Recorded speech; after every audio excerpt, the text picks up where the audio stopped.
a better rotation and more strength, she says, because when you go back.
Call this regular meeting of the Pueblo West Metropolitan Board, June 23rd, to order.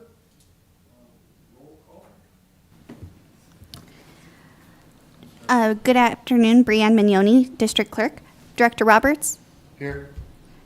Vice President Axworthy, Here. President Vickers, Present. Director Potter. He is Running a little bit late. He called me. He's on the road, so he'll be here shortly. okay. Great, thank you. And Director Pasternak. Here. Thank you. Okay, next is the approval of agenda. Make a motion to approve the agenda? I second that motion. We have a motion seconded to approve the agenda. All those in favor? Aye. Opposed? Motion carries.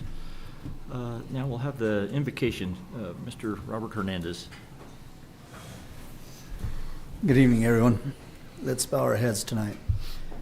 Father, we come before you tonight. Let us not be wise in our own eyes. Let us fear the Lord and depart from evil. You'll be healthy to our flesh and strengthened to our bones. Lord, I ask you that your wisdom rest upon this room. Bring forth your knowledge and your wisdom as every individual speaks. Let him speak with understanding that others will have an ear to hear the things that are brought forth tonight. I ask you, Lord, to keep your hand upon our nation as we are going through all the situations throughout our world. I know that you're in full control and that we can have peace in our hearts as we go through this meeting tonight, knowing that you are for us and not against us. I thank you for once again for the opportunity and the love of everyone here tonight to allow me to share this invocation. In Jesus' name, amen. Amen. Amen. Thank you. Thank you, Robert. Next, the Pledge of Allegiance. Greg, would you lead us, please?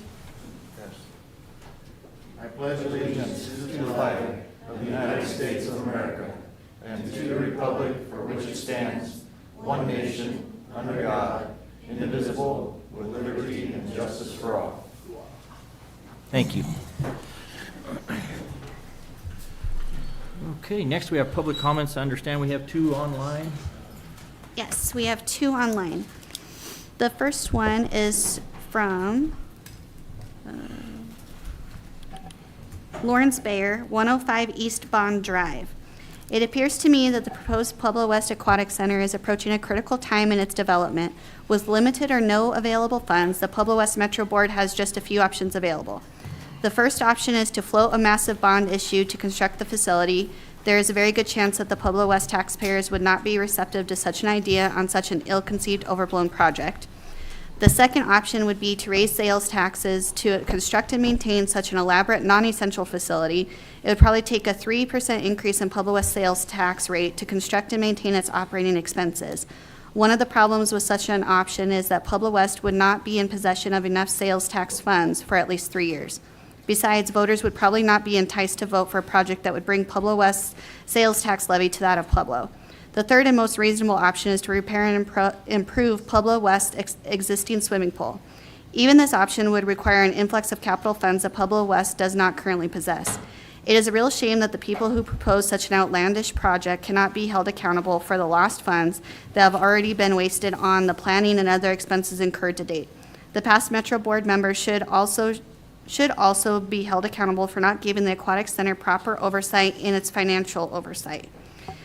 If prior Metro Board members had the intentional fortitude to stand up and acknowledge that the project far exceeded the financial requirements for such an endeavor, the $2.9 million already collected could have been put to very good use in improvements at Pueblo West's existing pool. As I understand it, most of the $2.9 million already collected has been paid to consultants and architects for a project that cannot and will not be built. It is time for Pueblo West Metropolitan District Board to make a decision and declaration that ballot measure 5A is unable to be completed in the manner that was approved by the voters of Pueblo West. Any available funds not already expended should immediately be passed on to Pueblo West Park and Recreation Department to make necessary repairs and improvements to immediately get the existing swimming pool reopened. The children are waiting. Respectfully yours, Lawrence Bayer. The second one is from Jean Gray, and her email states, railroad tie fence, when will work start on the fence to repair it, and what will be done in the future to prevent contractors and car accidents from getting away without fixing the fence when destroying it? That's it. That's all I have. Well, we thank those who send us their comments, and we appreciate that. One note that I would like to clarify is that the expenditures for design of the aquatic center, I believe, are around $450,000. And That's pretty close. that's okay. 441 to be exact. Okay, 441. So, just for clarification, and we haven't spent the 2.9 on the design. That's it. Approval of consent agenda. Anybody have anything on the consent agenda that they'd like removed or clarified? I'll make a motion to approve the consent agenda. I second that motion. A motion seconded to approve the consent agenda. All those in favor? Aye. Opposed? Motion carries. Moving right into our action item, resolution approving the award for the Lovell Park Storage Building. Oh, we have a special presentation. Oh, sorry. Lobbyist end of session report. Sorry, Steve. Just flipped right over it, man. I did the Bill. same thing last meeting. Don't feel bad. Sorry. I'm sorry, Bill. I did have just clarification on the minutes. Yes, Did we just approve those? we just approved them, but Oh, you have a okay. question? You have a question? There was comments under my name that I believe were Director Roberts. I can get that taken care of. Is that underneath which minutes? The June 9th. June 9th? I can get Yeah. that corrected. Sorry. Thank you. Okay, we have Mr. Steve Belsarovich and Tim Coleman. Thank you. When we were last here, we talked about what was going to be happening at the legislature, had a spirited debate, and we have just completed our session on May 7th, 120 days. 731 bills were introduced. I've said this before, I think it's a terrible way to make laws to try to address 731 bills in 120 days. As you know, we initiated a bill this year. We were successful working with your council, your general manager, assistant manager, fire chief Brian. We were able to get House Bill 25-1009 passed, which gives you the power, more power to try to control wildfire mitigation. The biggest issue this year was the budget. We were $1 billion in the hole. Next year doesn't look any better. It looks like we'll be probably $1.2 billion in the hole. So it was just announced last week that the state has a 50% chance of being in a recession. So I think as we look toward the future in the 2026 session, I think the budget situation will continue to sort of overshadow other issues. Tim, do you want to talk about how we interacted with Pueblo West? Yeah, of course. So as Steve mentioned, 731 bills were introduced this legislative session. Steve and I reviewed all of those bills to determine if there was going to be an impact on Pueblo West business operations or any of sales tax issues, any of those issues that you all hold dear. After we review those bills, we have bi-weekly Zoom calls with Pueblo West General Manager as well as the legislative team to determine if there are positions that we need to take on those bills, whether that's just to support them, seek amendments, or in some cases lobby to have those bills postponed indefinitely so they wouldn't get to the governor's desk to be signed into law. So we lobbied on 19 bills of interest for Pueblo West Metro District. We're going to be getting into some of those bills today. We also maintain a legislative status sheet online that's available to Pueblo West staff as well as you all. And we successfully lobbied several bills on your behalf, seeking amendments, defeating some, and as Steve mentioned, passing House Bill 1009, the Vegetative Fuel Mitigation Bill. And you should have a copy of this report. I think we gave it to Katrina, so it has been distributed, so you all should have it if we skip over anything. The vegetative fuel bill, I've been lobbying 35 years, probably one of the most difficult bills that I've ever worked on. We had 16 amendments. We met with 23 special interest groups, anybody from the realtors, the home builders, the Farm Bureau, Farmers Union, fire chiefs, electric utilities, as well as several others. But we were able to get that through, and the governor signed it, and we are very happy to get that done. Another bill that we got done and helped on was a backflow inspection bill.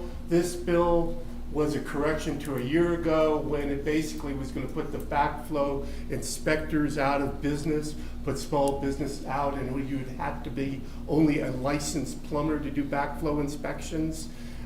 We were able to start work on that last summer.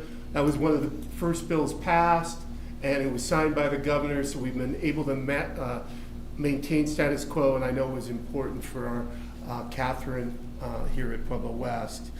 Another bill that Brian was interested in was the water quality permitting efficiency.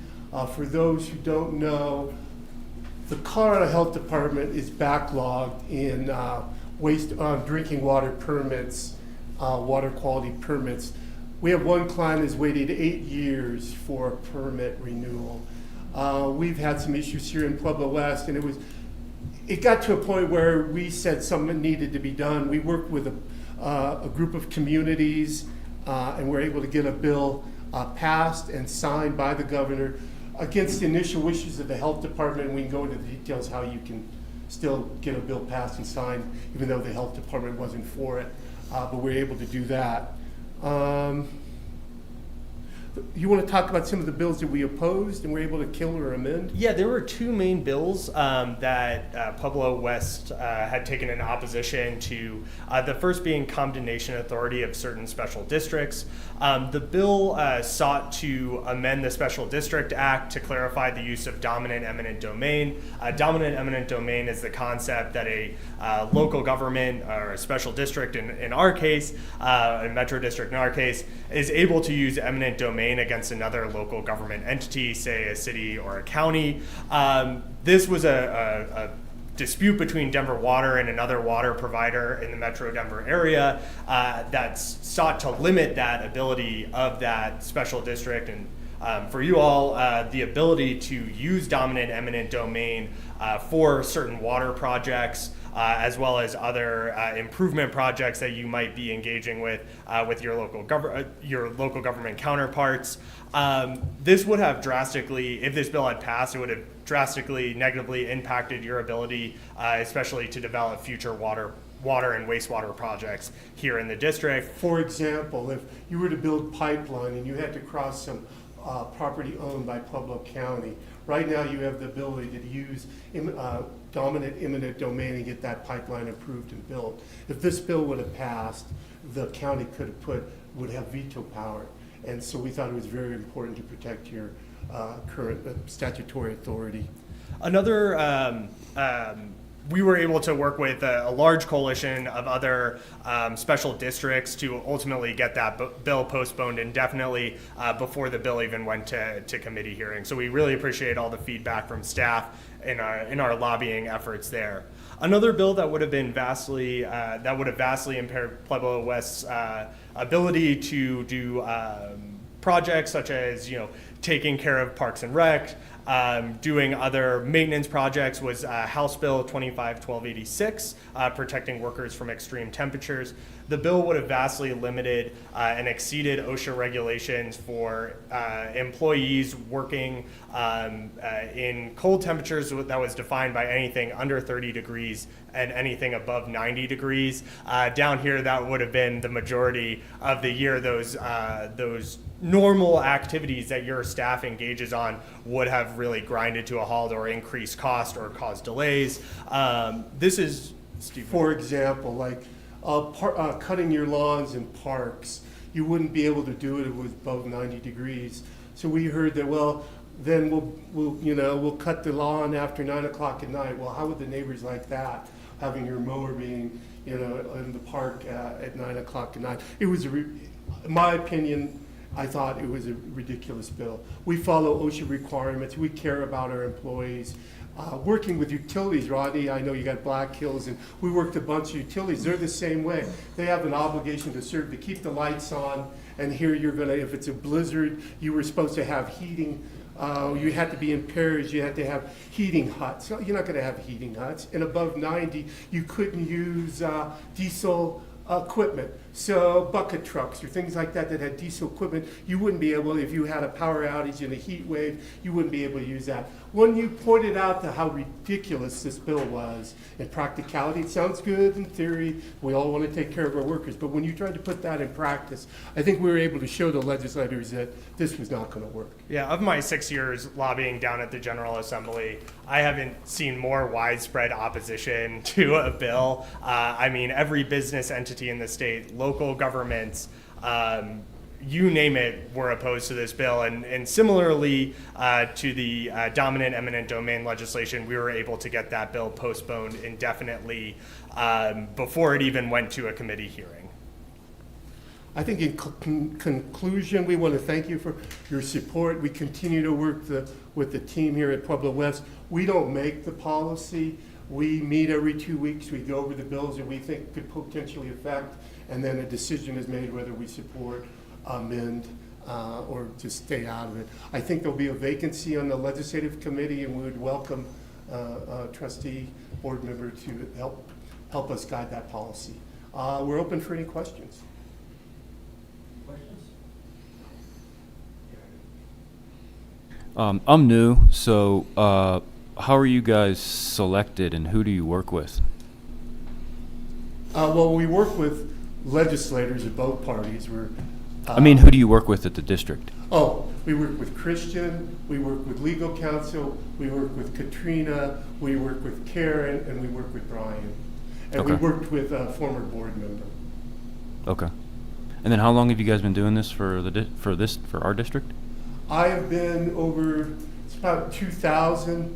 I've worked on bills to allow you to have sales tax, the ability to levy a sales tax for roads, and then we expanded it to fire. I worked on excise tax for marijuana. I've worked that you have the ability to offer economic development incentives. I think those are some of the ones that I've done over the years. So 25 years? 20. What is it, 25? It's around 2000. Okay. I can't remember who the district manager was back then. Chuck Green was on the board. Jack Johnston. It was before Jack. Before that was, we had a short-term guy that was there for 6 months. Yeah, the guy that came from the Catholic Charities. That's him, and I can't remember his name. Sorry. Memory lane. Larry Hauker. Larry Hauker. I should remember that. Christopher, one of my philosophies, and it's Tim's now, if we bring you value added, we want to make sure, you pay us, and it's your taxpayer money. We want to make sure we deliver for you, and hopefully over the years, we have, you've seen that we've been able to deliver for this district, and hopefully made your lives better, your citizens' lives better. So was Director Mahaney on this committee? Yes, so Christian J. Hine, District Manager. Previously, Director Mahaney was the appointee for the committee.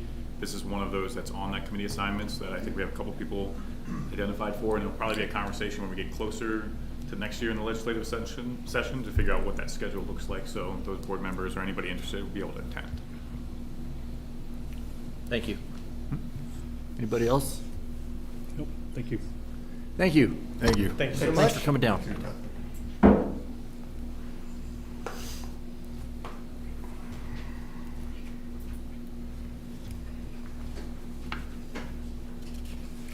Now we can move into action items. Director's comments? I don't have that on my. You don't? Don't have it on here. It was before the consent agenda. It's after public, Oh, we skipped over you again, still that's want twice. Twice? Okay, we'll start. No, We'll do it's all director's right. comments real quick. Go ahead. I have nothing significant to report. Director Potter. Oh, let the record reflect that Director Potter got here at 5:07. Apologize for being late. That's one of the things I was a little worried about with my jobs at this time. But the only question I have, or comment I have, or maybe it's a question, again, I'm still trying to learn the workings of this. So if one of the things I ask is if a director has something that they want to present or want to talk about or discuss, does it have to be the consensus of the board to do so, or is it just, hey, I would like to put this on the agenda and give the staff the proper notice to do so during our conversations?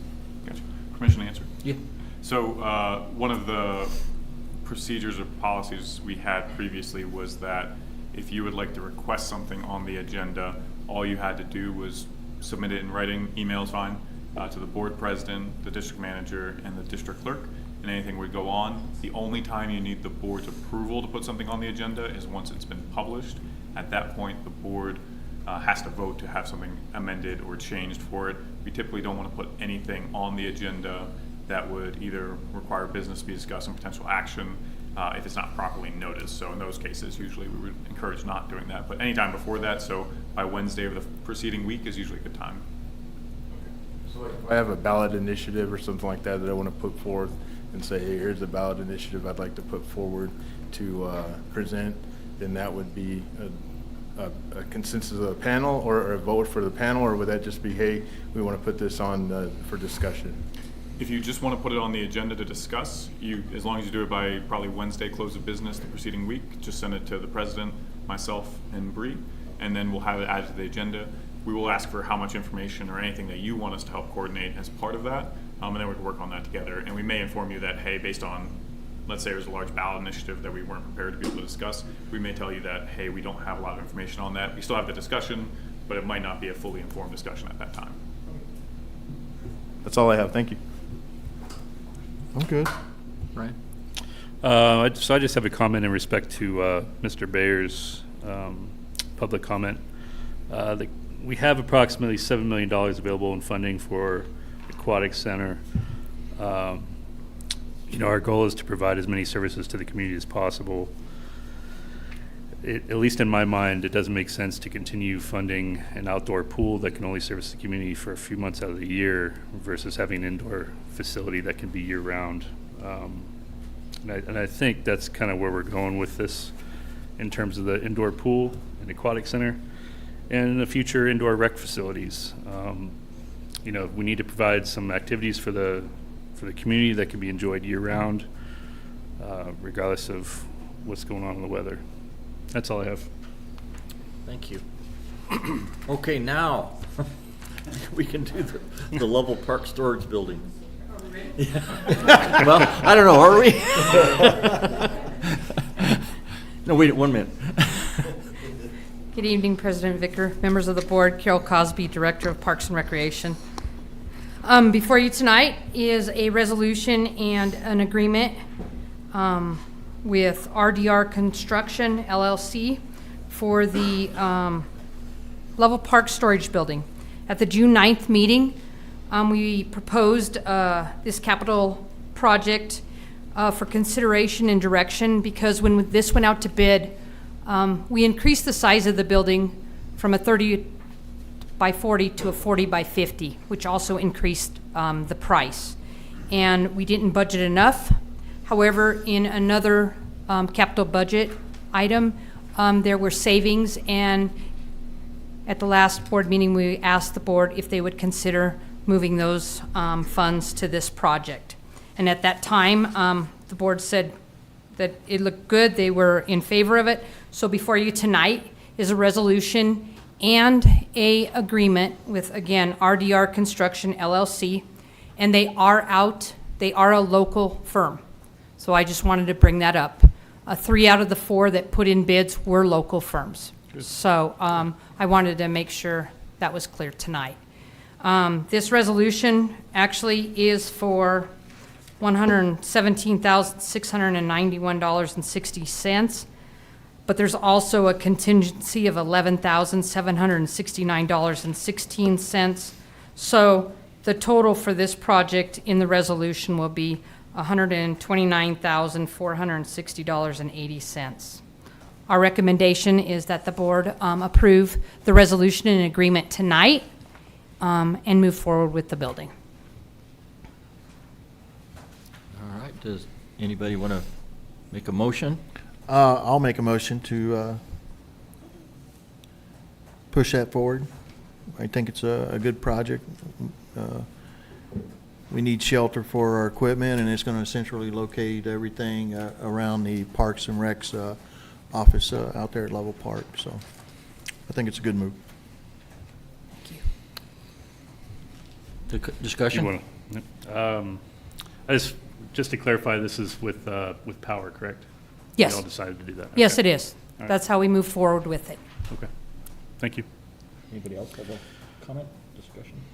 In that case, I'll second the motion. Okay, I have a motion seconded to approve the resolution for the Lovell Park Storage Building. All those in favor? Aye. Opposed? Motion carries. Thank you. Thank you, Carol. Thank you. Next, we're going to talk about committee assignments. Christian? Yep. Good evening, Board of Directors. Christian J. Hine, District Manager. So fortunately and or fortuitously, we had a conversation on Friday going through the committee assignments and discussing at length what those were and what people had preferences for.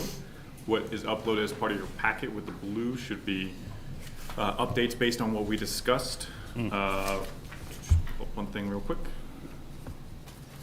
And one thing I forgot to capture within that, just for everybody's awareness, is what that number of assignments look like per board member. So right now, we have, I'm going through the list. The Committee of Architecture Liaison, we had a primary for President Vickers with an alternate Director Roberts. For PEDCO, we had Director Pasternak, at least as a primary, and the potential for an alternate with Vice President Axworthy. PAGOG, we had a primary, President Vickers, and alternate Director Roberts. The Chamber of Commerce stayed with Vice President Axworthy, staying on the position. And that's helpful. The next one that is assigned is we have President Vickers and Vice President Axworthy already on the Desert Hawk Management Board, and we added, I believe we added Director Roberts to that as the third. Is that correct? Okay. Next one is the Pueblo West Events Committee, which is Director Roberts. And on the second page, the Lobbyist Committee, we had Vice President Axworthy and Director Potter identified for that, and we'll work on the schedule for that when we get a little bit closer. Everybody, if we choose to discuss about the potential for a water resource sustainability group, there were several that expressed interest, so we'll coordinate that based on when that might come back to fruition. Next is the 2026 Budget Committee, which we have Director Pasternak and President Vickers. The 6A Oversight Committee remains President Vickers with an alternate with Director Roberts. And that concludes all the ones that needed to be assigned. Before I go into how many that totaled out to, or were there any, did I miss anything? Or miss anybody that thought that they were part of the committee that I did not capture? Okay, so the totals for primary, we have Director Potter at 1, Director Roberts at 2, President Vickers at 5, Vice President Axworthy at 3, and Director Pasternak at 2. For alternates, we have 3 for Director Roberts and 1 for Vice President Axworthy, and none others. So that leaves us with a total of committee assignments: 1 for Director Potter, 5 for Director Roberts, 5 for President Vickers, 4 for Director Axworthy, Vice President Axworthy, and 2 for Director Pasternak. You get And the gold medal. I know a lot of that had to do with scheduling for what is available at that. So we can have a conversation about which ones we can change, but I think really the ones we're pretty limited to will probably be the Lobbyist Committee, which you're already assigned to, the potential for the Water Sustainability Group. I believe 6A meets on Fridays sometimes. Right. So that might be another one that could be an option. I do think that our Budget Committee might be limited because of public involvement to that, so I'll have to double check what they had as far as a schedule for their residents who sign up and get appointed to that committee as well, if they could do Friday or not. So I don't know that this time. If anybody has their heart set on any committees that I have, let me know. Okay. You can change the Friday, I'll be there. The one that immediately 6A will probably be 6A. That's the only one I can think of that already does a Friday. If you Yeah, I mean, if you are interested in that, Rodney, you can certainly. It's a Friday, yeah. okay. Just that, and then we'll leave. Are you okay with leaving Director Roberts as alternate? I'm good with that.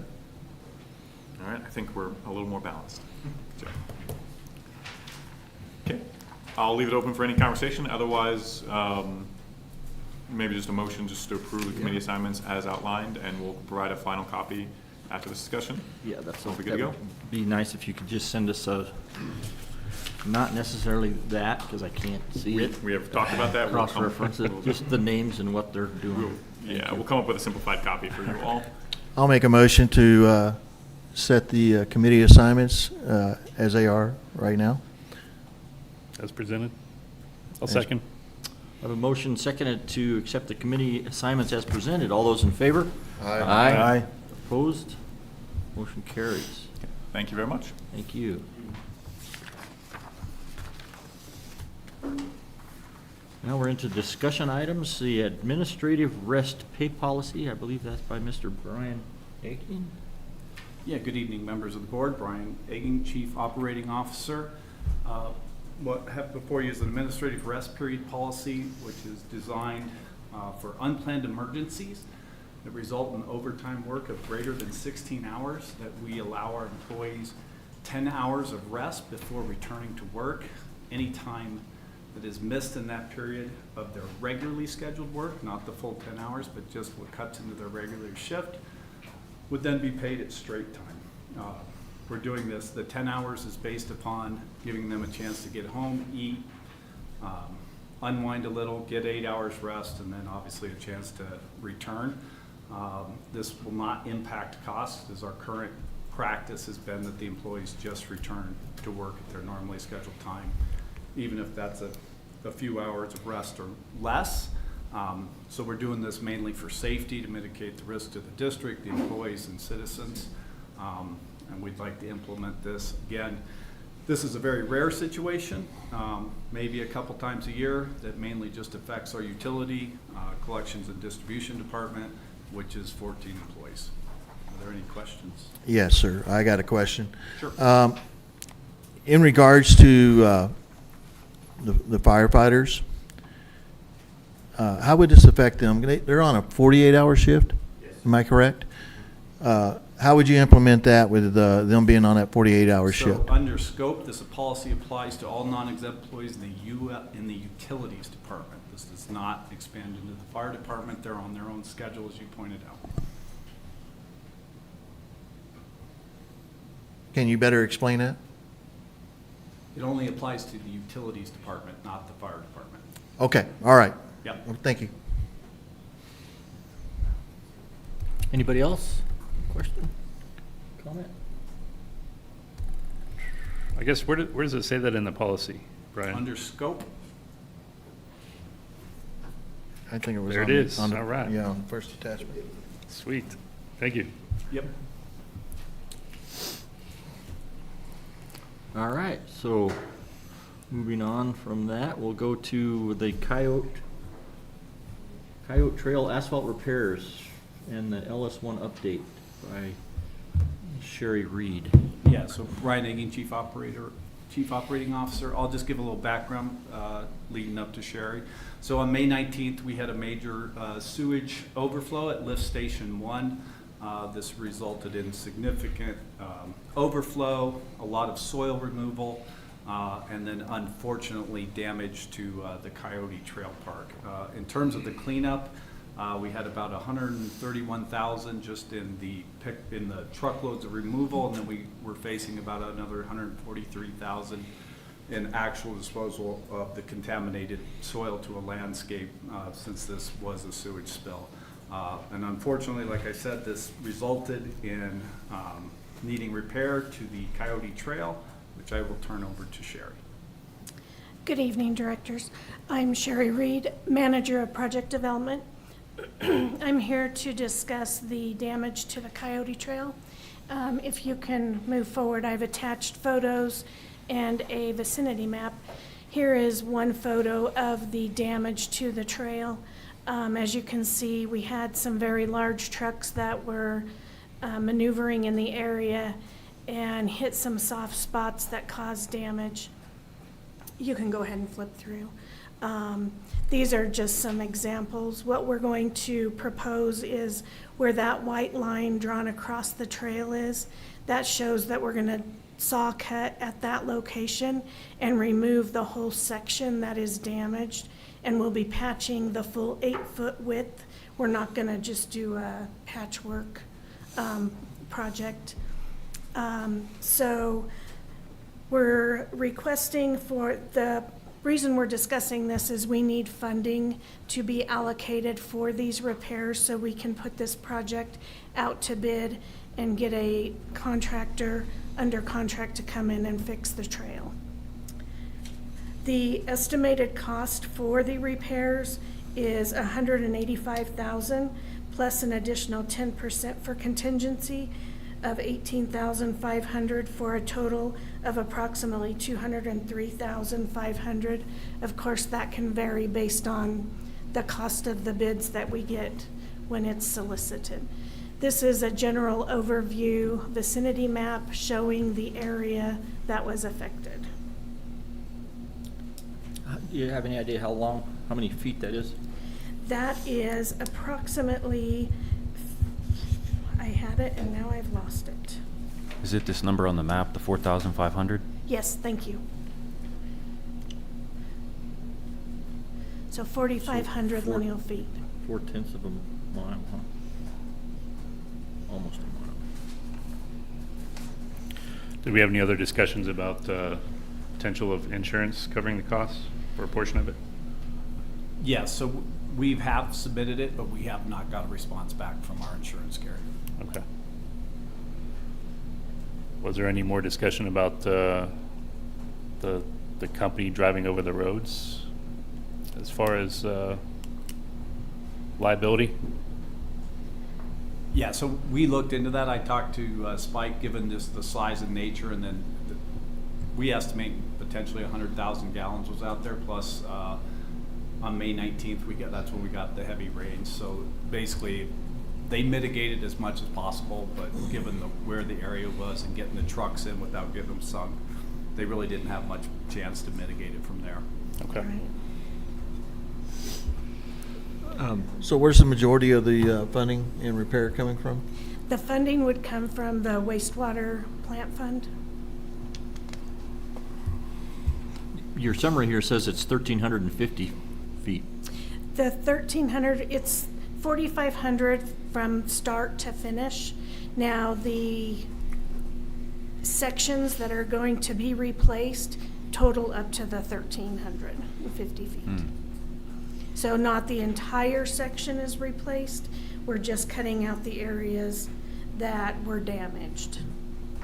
So there will be patches, but they're not going to be patchworked on the trail. It'll be a full replacement across, but not from start to finish. Have we, has there been any investigation as to what happened, what caused this, and any steps taken to prevent it from happening again? So yes, we've done an investigation in terms to, we know lift station 1 failed. We can't determine officially whether there's speculation that it potentially was a power surge that tripped the breakers, but we can't prove that to 100%. We've taken procedures to change our SCADA, which is our software and legit software system that basically controls the system. We've taken processes on that call, and then we're looking into some redundancies in terms of lift station 1 and lift station 2 potentially communicating to each other, so that if one's off, the other one's not trying to pump into it. So we are in the process of reviewing that and making corrections. So was it a power failure that kept it from working, or? Well, that's kind of the, so I can tell you that lift station 1 was tripped and the pumps weren't pumping. Whether that was a power failure or a power surge or human error, I cannot tell you that. I just simply don't know. So part of our process in developing standard operating procedures and working with the operational support is trying to develop redundancy systems to overlap, to prevent those situations from happening again. The key one for us is getting a more timely notification. Because typically, doesn't that, if there's a power failure, the generators kick on, that thing comes on automatically? Correct, but once the pumps are tripped, it's like if I flip the circuit breaker to your house, it doesn't matter that power's to your refrigerator, power's still going to your house. But if that circuit breaker's tripped, Okay. it doesn't go. So Gotcha. yeah, but you're correct. That's the idea. So there's if it trips, there's a backup generator and there's a universal power supply, UPS to it. So we have a redundant system. But unfortunately, once it trips and the pumps don't run, we're kind of in a dead spot. So when we put this out to bid, will we have the scope of work with the road base that's required? Yes. But not necessarily what we think the projected cost is? We have an estimate based on some previous repairs. That's how we came up with our estimate of $203,000. But we do have a scope that has base course, the asphalt repair, the seeding. We're going to be seeding the area disturbed when they took out the 2 foot of dirt that was contaminated. We'll be reseeding that entire area as well. Okay. And my key point was that the $203,500 won't be on the bid papers. No, it's not. It's an estimate based on a previous project.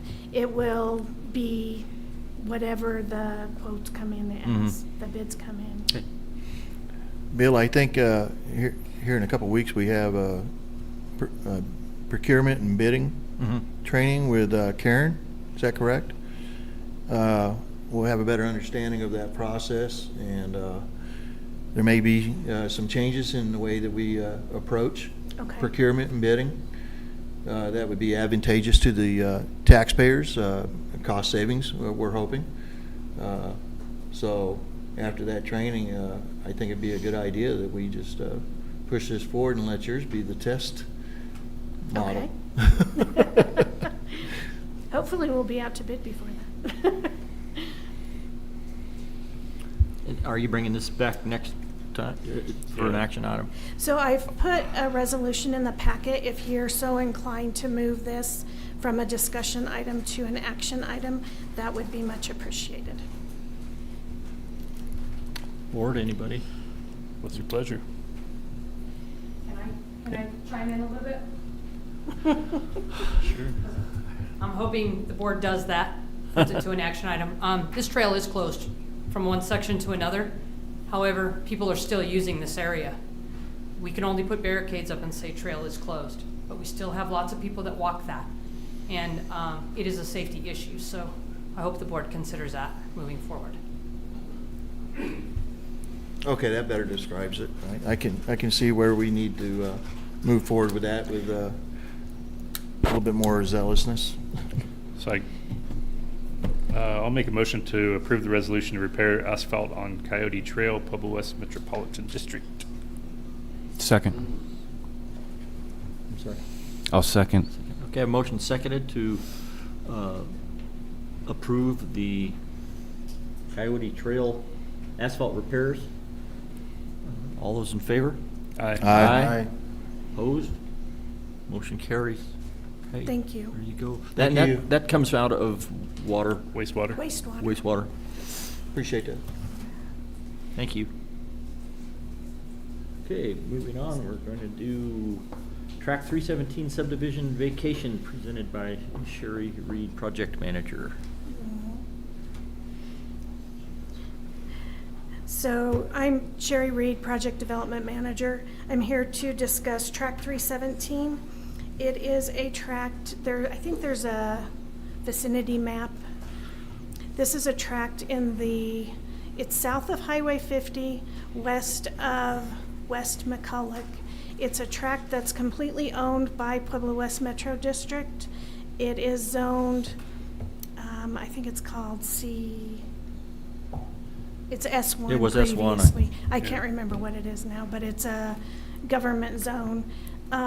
We have a lot of individuals going in there, riding their motorized vehicles, dumping trash, disturbing the areas around there. The board had directed us to do some work on trying to sign it to prevent access. People don't read signs. So in order to actually close off the area, we have to vacate the public right-of-ways that were dedicated through this area. And so this plat vacation that we're trying to submit would vacate all of the public rights-of-way, and we would then be able to create a cul-de-sac, which is a turnaround for traffic, and close off the access points to this tract, making it more difficult anyway for people to access this area. It would still be accessible for people to walk their dogs, do nature walks and whatnot. This is designed in Carroll's master plan for Parks and Rec as a park area.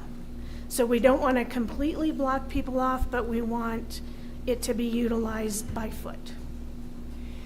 So my request is to approve the signing of a petition to submit the application for the vacation of the plat of Tract 317 and any associated documents that go along with it. I'll make a motion to approve.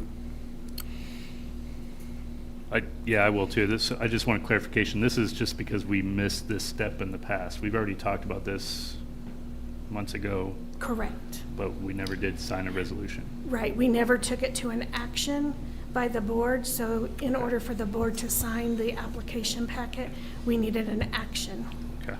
Is the county ready to move forward with this as far as you know? Okay. We're supposed to submit the first of the month. Excellent. All right. Just to add, it was discovered as we went for application what was needed to sign it, and then this came forward to make sure we had that. So that way you're able to sign the application for it, in which the county will review. Okay. I will second the motion. Okay, any other discussion? So just for clarification, if you're looking at the map, all of those lines in there, roads and plats, are gonna go away. That'll just be a big open space. And it is really nice. I walked out there, there's some really nice places to have picnics and stuff, so I think it's a good move. The cul-de-sacs, I just had a question about the cul-de-sacs. When we get to the point where we need to construct those, would we be able to partner somehow with the county to have them do that, or is that something we can explore? We can explore it, however, the county has made that a stipulation for their agreement for vacating the tract. Now, as they haven't said they won't partner with us, we can certainly look into it, but there is no guarantee. Yeah, no, I realize that, but if they're willing to work with us and do it, I would assume, I would think they could do it less than we could send it out to bid for. So just a follow-up question on that. Sorry, Bill. So I know they were looking at ways in which to deter traffic from entering that plat. Right. They're still going to be responsible for those actions, correct? Correct. Okay, all right. That's all I have. And at one point that was trenching, we thought, at Yes, the and entrance by points. vacating the rights-of-way, it gives the sheriff's office the ability to approach individuals that use it for other purposes than it's designed and issue citations. Okay. And put signs, larger signs right at the cul-de-sac. Correct. Okay. Did we want to move this to, does this need to be moved to an action item? Yeah, Or he made the motion, He didn't made a motion, I'd second Okay, it. so Yeah. all those in favor of submitting this Aye. Aye. vacation? Aye. Aye. Motion carries. Thank you. Thank you.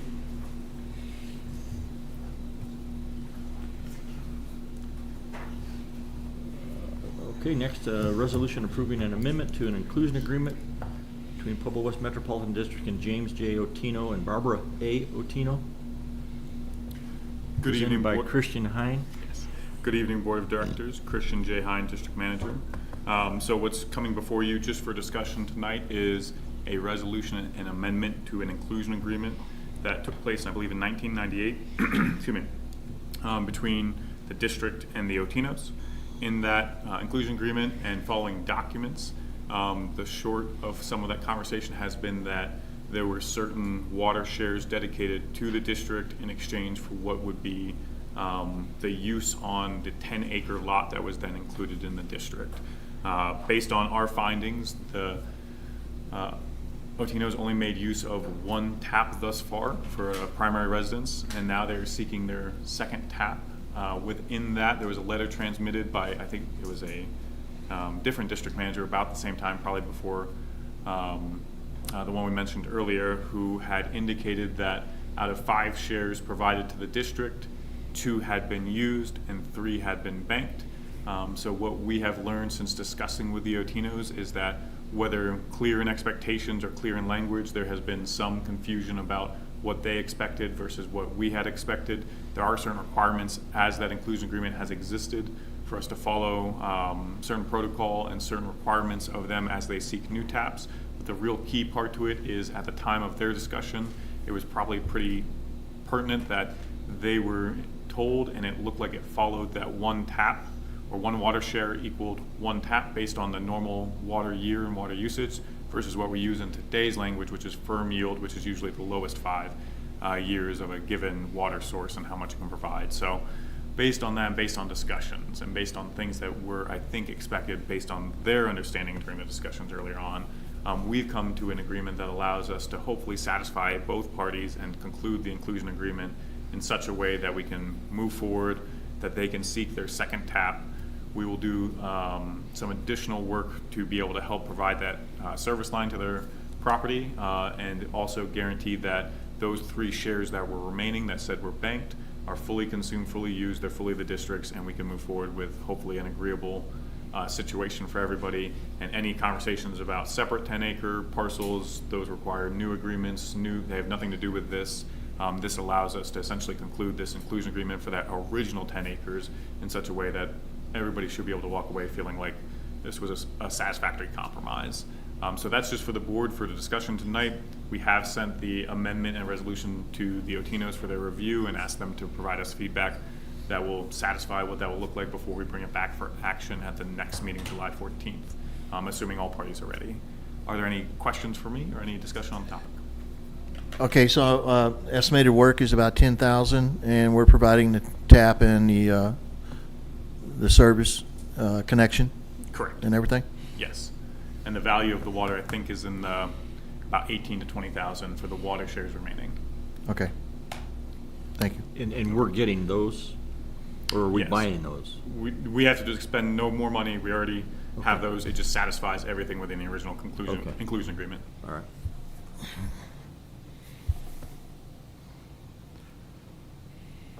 So they have this and they just need to respond? Is that it? Say again? They have this, they just need to respond? Yes. And to be fair, I sent it to them today after a final review. Oh, okay. I appreciate your work on it, trying to make the situation right. It was I'll share this conversation, but I think going on since last August, so I appreciate our entire team, their patience in this, and hopefully we are moving forward in that collaborative compromise. So thank you. Good deal, thank you. Any other questions, guys? Okay, moving on, we'll go to number 5, Fire Mitigation Program by Mr. Brian Caserta, Fire Chief.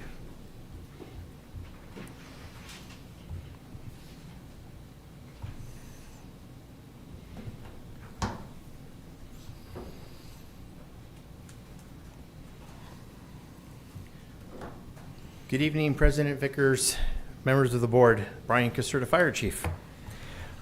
Tonight, I'm just wanting to update you on where our fire mitigation program sits now that all the pieces are in place. And I know the community has been anxious for us to take a look at what we can do to help mitigate all the vegetative fuels that are here in Pueblo West.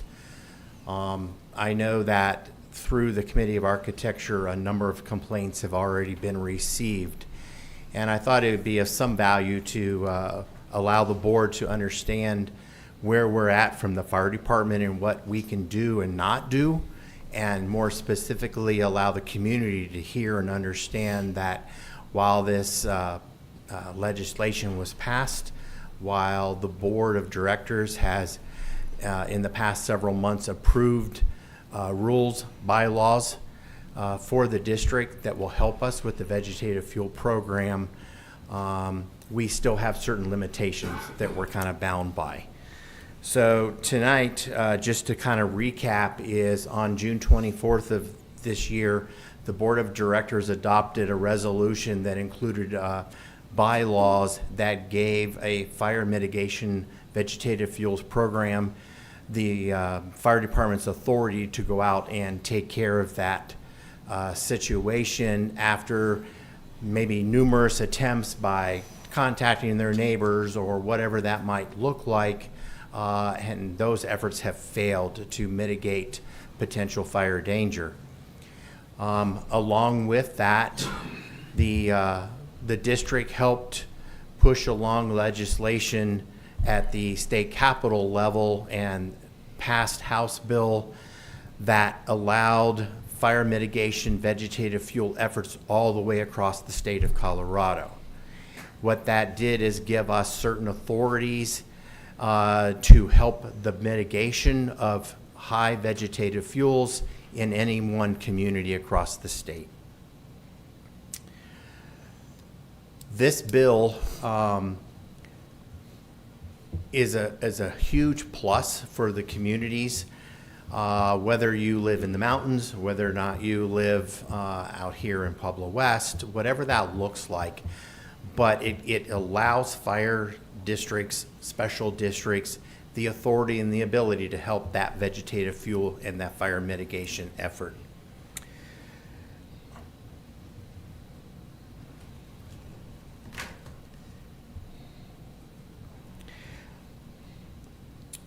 House Bill 25-1009 takes effect on August the 7th, 2025. And the reason why I'm stating that date is I want the community to understand that just because the bill was passed and signed by the governor, that bill cannot take effect by law until 90 days after the General Assembly has stopped for their particular session.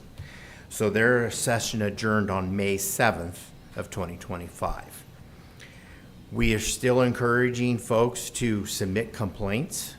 There is a process, and part of that process is we have to provide written notice and allow the property owner 14 days to then clean up their property.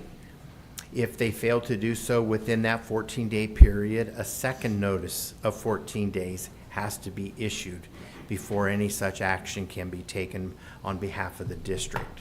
So as you can tell, this is a process. This isn't a kind of you show up, you issue a ticket or a citation, and we expect the community to just respond. While we'd like the community to respond, we have no authority to do such a thing until after that 28-day period. So I guess, again, one of the points that I'd like to stress to the board and to the community is we will make every reasonable effort to work with property owners for this vegetative fuel mitigation program that we have set forth. However, there is a process to follow, and we are very committed to following that process. So that's kind of it in the big nutshell of things, and I'd be happy to answer any questions you have about the program. Questions, Chris? Yeah, I just thought of two. If somebody gets a fine levied against them, is that attached to the property at some point if it's unpaid, or? That is correct. Okay. If there's any kind of a fine assessed or any mitigation we do within our part, and we incur any fees, the bylaws that the district adopted actually has the ability to place a lien on that property. And then my other question I just thought of was, do you have like examples of what would be something that someone should turn in, and examples of maybe something that's not so bad? For example, I'm just thinking of somebody's, like there's a lot of out-of-state owners with lots that maybe they don't mow them ever, and it ends up being the neighbors that live right next to it and don't want to live next to high weeds. So is that an example of something that should be turned in, or is that what? Yeah, I mean, if you have a neighbor who is sitting right next to a vacant lot and the weeds are 2 foot high, then by all means, they should let us go take a look at it. And then we can start sending through through the certified mail, excuse me, I drew a blank there for a second, through certified mail to those property owners, their notices. We have developed form letters. We have developed door hangers for folks, different things like that we've identified their property as being a hazard and given them those 14 days notices to react to that. And we'll continue to track that through a joint effort with the Committee of Architecture and our land use inspectors. And we'll, the best we can do is, again, like I said, just go through the process and just kind of be patient of how long that might take. If I may entertain, we have Randy Lennon sitting over here, who's with the COA. I know from personal conversation, he's gone around and looked at some of these home sites.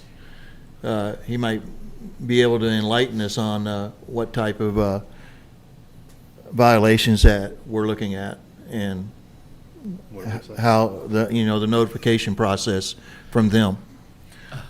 If you don't mind coming up, Randy. Sorry to put you on the spot. He's not sorry. Let me ask you a quick question, Brian, before he gets started. So is there any a threshold or criteria or guidelines that the state has issued that says what is too high and what is a hazard? Is it all subjective, or do we have criteria that we need to follow? There is not specific criteria. We are basing a lot of what we do with a wildland urban interface code that the district has adopted part of that as part of the Uniform Fire Code. So that's the kind of stuff that we're going to use as our guidance. But there's no specific law when the bill was created that says you can only have 6 inches or 8 inches or whatever. We're using the Uniform Fire Code as our guidance. Does it also include structures of any type? Piles of pallets, piles of scrap wood. I mean, what? Unfortunately, no. Okay. This legislation is really restricted to just vegetative fuels. Okay. So that's where jointly with the Committee of Architecture is going to be really beneficial, because they've kind of got more of the property of campers and tires and pallets and those types of things that would also certainly contribute to a fire. Mm-hmm. But the fire department and this bill, we have to focus only on grasslands and things like that. So I have questions, but I figure we let Randy get out of there. Well, back when this first started, Joe Mahaney and I were talking, and I spent some time on the fire department. And I guess maybe as a test, I turned in 3 properties near my house. One was weeds about 3 foot high, and I thought they could catch a fence on fire. Another one, the house was looked to be vacated and has since been possibly purchased, but the weeds in the front yard and the back have been removed. And the third one was another one right on the corner, and I noticed they were out spraying weeds. So whatever's happening with the land use inspectors is working. Awesome. Good enough. Thank you, Randy. So I just had a couple of questions. I know we spoke on Friday about practicing on our district land at least until August, when you have the authority to do what you need to do. So I want to make sure that before we issue any fines, that we have our own properties in check, so that doesn't create any issues. Yeah, to address that, for a number of years now, even before all of this came about, and I suppose you could say became a hot topic, the fire department initiated a program where we were trying to identify high hazard, moderate, and low hazard areas of potential issues that could cause, with a wildland fire started, what that looked like. Since we have moved into this whole vegetative fuels program, we have shared that document with operational support in the Committee of Architecture, and they're developing their own plans to, again, address district-owned property. So that, you know, again, I think the point is well taken in the fact that if we're going to be out there and we're going to assist the community in trying to mitigate and take care of issues we find on personal property, then by all means, the district ought to be taking care of our own property ourselves. I got a question for you and Christian. Do we have enough assets, bush hogs, employees to maintain the Metro District's properties?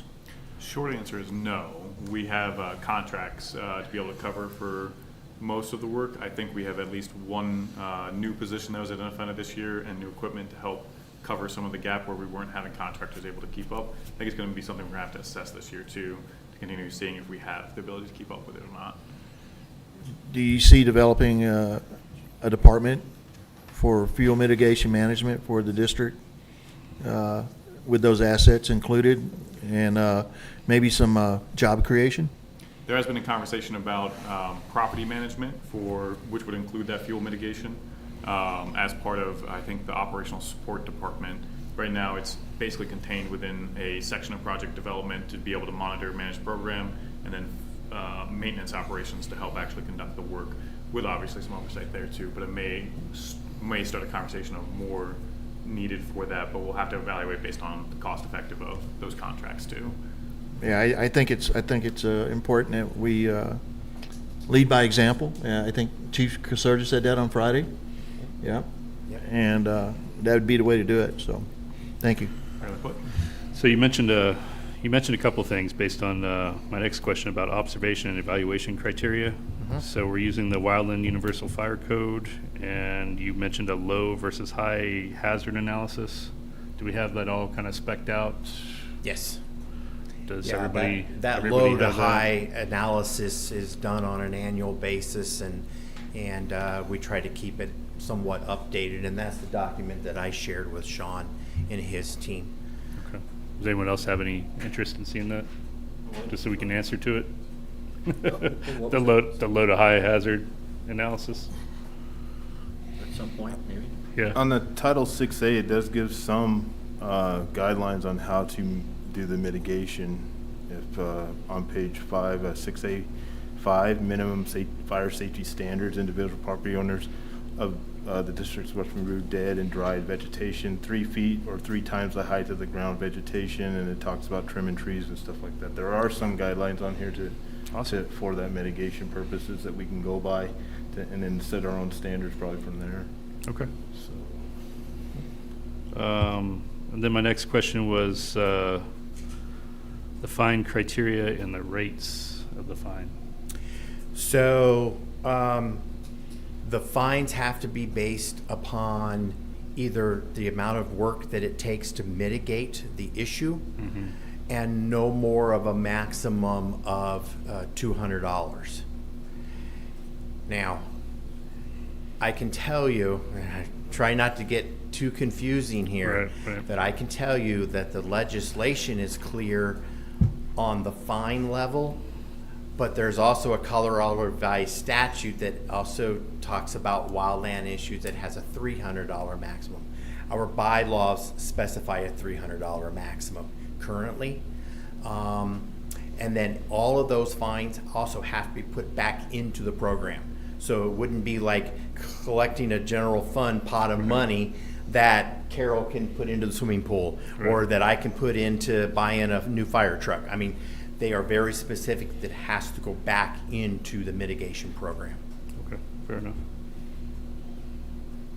I think that's all and you mentioned that you have an escalation procedure in the 28 days. Correct. So, yeah, correct. Good. And that's there's a lot of, I hate to call them loopholes, but there's a lot of things in the legislation. I mean, like they have to acknowledge that they received the notice.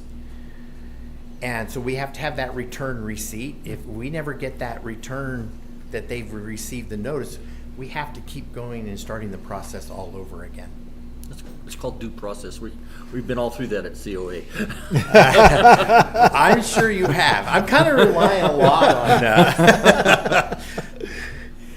So, Thank you, Brian. okay. One other question. What about easements? Like easements, some places like utility easements and stuff like that. Some utility easements have responsibility for their own easements as well. How do we mitigate those utility easements and everything, and get a hold of the responsible parties? for If the they are easements? privately owned, and I'm probably going to speak out of turn, and I apologize, but if Black Hills owns a particular parcel or something around a substation, they are the responsible party. Yeah. Okay. Just we want to make sure that we cover all that basis too, because before you know it, I've ran into some easements that are pretty bad. So. Yeah, and I guess I'll also take the opportunity to throw out there the fact that property owners need to understand, and President Vickers and COA folks, correct me if I'm wrong, but property owners are responsible for those easements behind their properties. Right. I know that we had one that, was there 36 complaints? 39?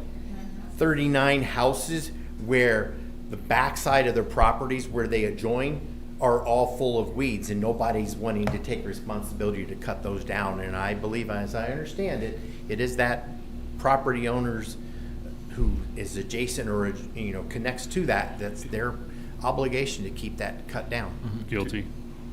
To be clear, unless I'm mistaken, What'd you that's say? easements are their property in those situations. If it's an actual easement that's on property, utility not easement. a large location, large parcel that's owned by the district. Sean Winters, Director of Operational Support. We typically have two scenarios. One where you have a property and there is a easement at the rear that encumbers that private property. That would be the property owner's responsibility to keep mowed down.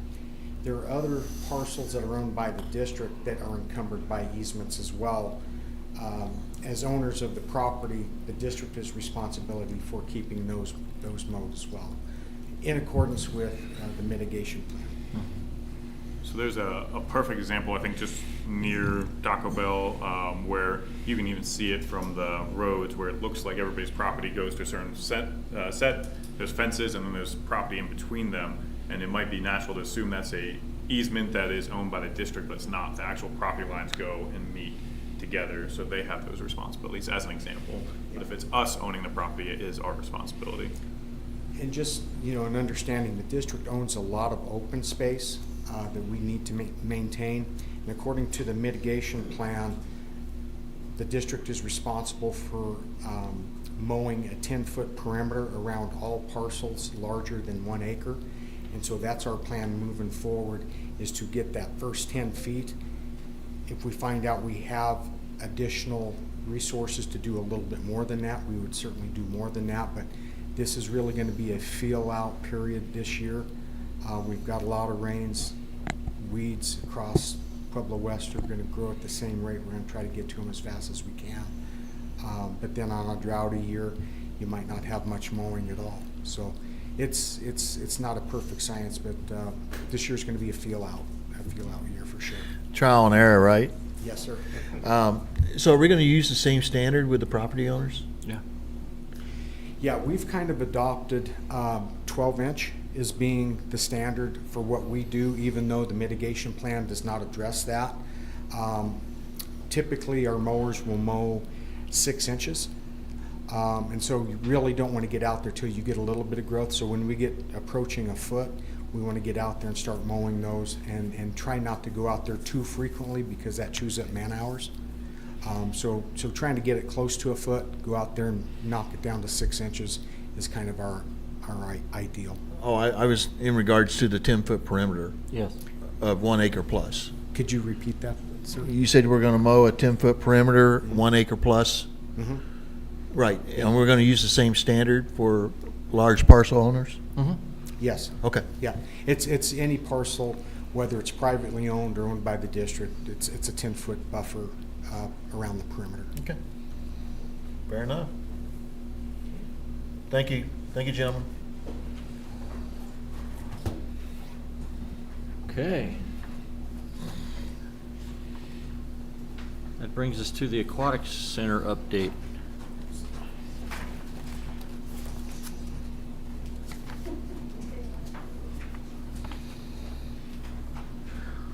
Were you expecting company? Good evening, Board of Directors. Carol Cosby, Director of Parks and Rec. Tonight, we're presenting an update on the proposed aquatic project. The goal of this discussion is to walk you through the original plan, review potential options, and introduce possibilities of phasing. We're really looking at input on a location. We've worked really hard on this, and it's been changed a couple times. So I'm going to go through that. We have a lot of new board members, and I just wanted to start and just kind of go through the facility and then what it looks like, and then go into the different areas of where, or the locations where it possibly can go. So this is the front of the Aquatic Center as designed. It's a fabricated building. It's 17,514 square feet. And a portion of it, there's the lap pool, the 6-lane pool, diving board, full-length handicap ramp, and I'll show you when the pictures come up. Bleachers for seating, scoreboard, zip line, volleyball and basketball setup. And then in the leisure pool, there's a lap lane, a lazy river with reverse current, play spray features, basketball hoop. The slide will run out into not the actual leisure pool, but it'll have its own area to run out to, and then a handicap lift that is required. So here's the pool itself, and I might just walk to that picture. Can I do that? Or do Yes, I need please. to stay for the microphone? You can, but I'll be wearing kiss your mic. So which one do you want me to walk to? Oh, you're going to have me at a pointer. Physical pointer. Thank you. So which screen am I going to? Does it matter? That one's fine? There you go. Oh, God. Is it the middle button? Yeah. Okay. Oh, here we go. Check it out. It doesn't work on that TV? Okay, doesn't work on that TV. You want to point? Yeah. Okay, so let's go to the top.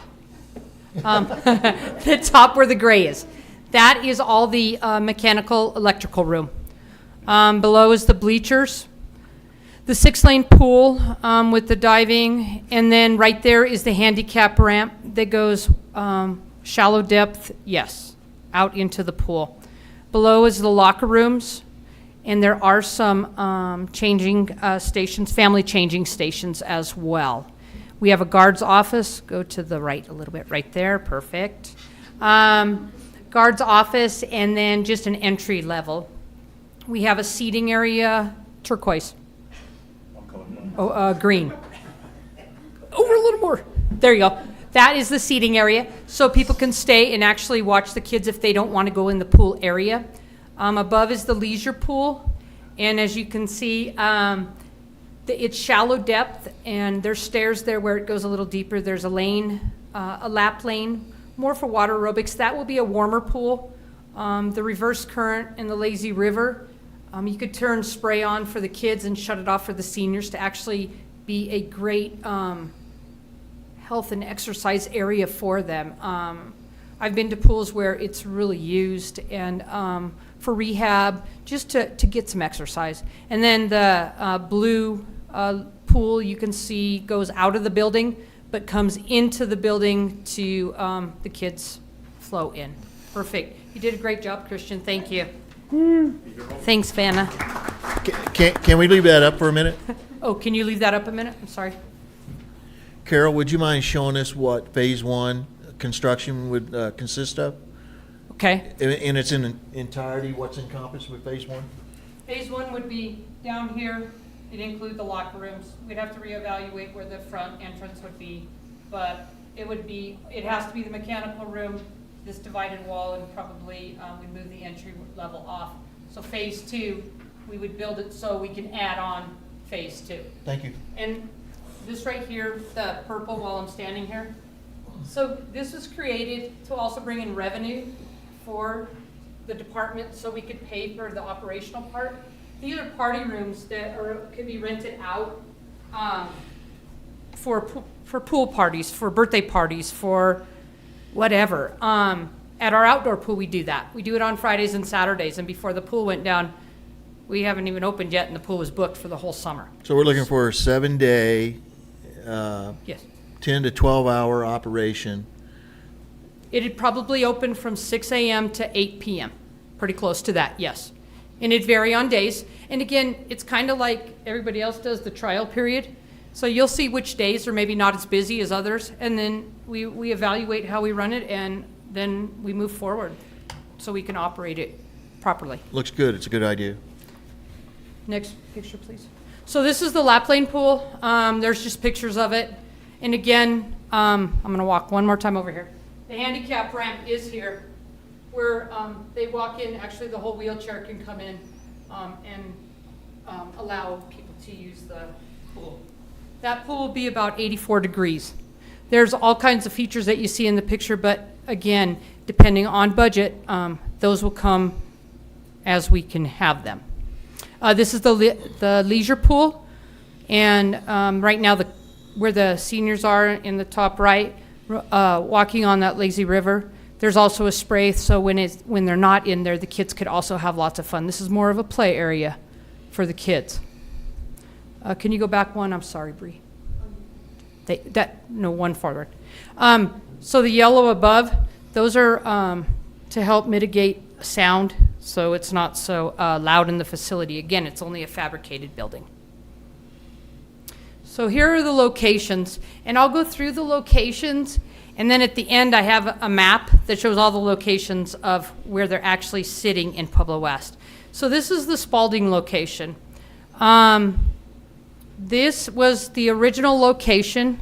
It's actually, if you look at that picture, it's 756 and 770. And this was the one that was originally done. The soil analysis has been done. Design is not complete, but it's pretty far along. The PUD, which is the PUD, Planning Unit Development, thank you, has been started, but it has not been completed. And then it's accessible off of McCulloch and Purcell. That is why this location was chosen at the beginning, as well as there was other things that were going to come in this area that made it all one unique site. The second one is 20 Civic Center. This is where the board had talked about putting the admin building. Thank you. And it's right across from the fire station. The benefits of this site, it's very accessible off of Joe Martinez. It's the center of the south side of the highway across from Civic Center Park. It's definitely next to the trail system. And it's 3.2 acres, which is not big enough. But there's the possibility of maybe partnering with Swallows, who purchased property right next to it. I think they might be using that for There's preschool. a preschool, but they purchased quite a bit of land. So nothing's been talked about. I'm just proposing that. What do you mean partnering? Partnering as in, we don't own enough land, so maybe they would commit some of their land to the facility. Third one, and these are not in order of preference, these are just in order as I put them on the screen. John Powell and McCulloch. It's the big lot there right in the corner. And the benefits of this site, it's very accessible off of McCulloch and John Powell. Again, it's next to the trail system. It's a large area owned by the district, and it's zoned S1.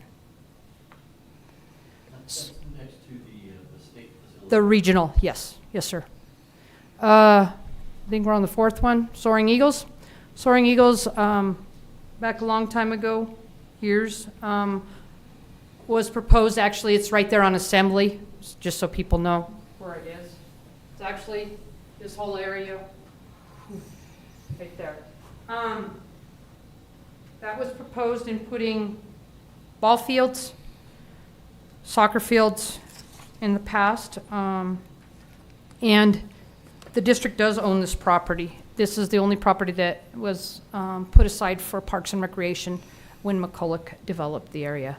It's very accessible off of Main McCulloch, north side of Highway 50, again, next to the trail system, and it's about 56 acres. The last one is the property on Watusi. The benefits of this site, this is a new site. It was brought to our attention, so if you see Watusi and you go to west of that, it's the first lot and the second lot. We are looking only at the first lot to start with. That's 4.8 acres. Things to consider, would probably need both lots over there, and then there was always the question of, do we put a pool in the industrial area? So, looking at phasing, again, the original plan down to the indoor lap pool, and we discussed that earlier. Back a year, go ahead, I'm sorry. Sorry, not back, I meant back. A year ago in April, a little bit more than a year ago, in 2024, we asked our designer to kind of give us an estimate of what it would cost to phase it out in phase one. And at that time, it was almost $9 million, if we look at that.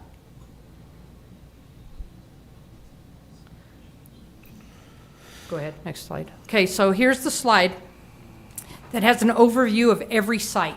And again, they're not in any order. They're just numbered according to what they were as we went through the slides. So the Spalding site is 8 acres.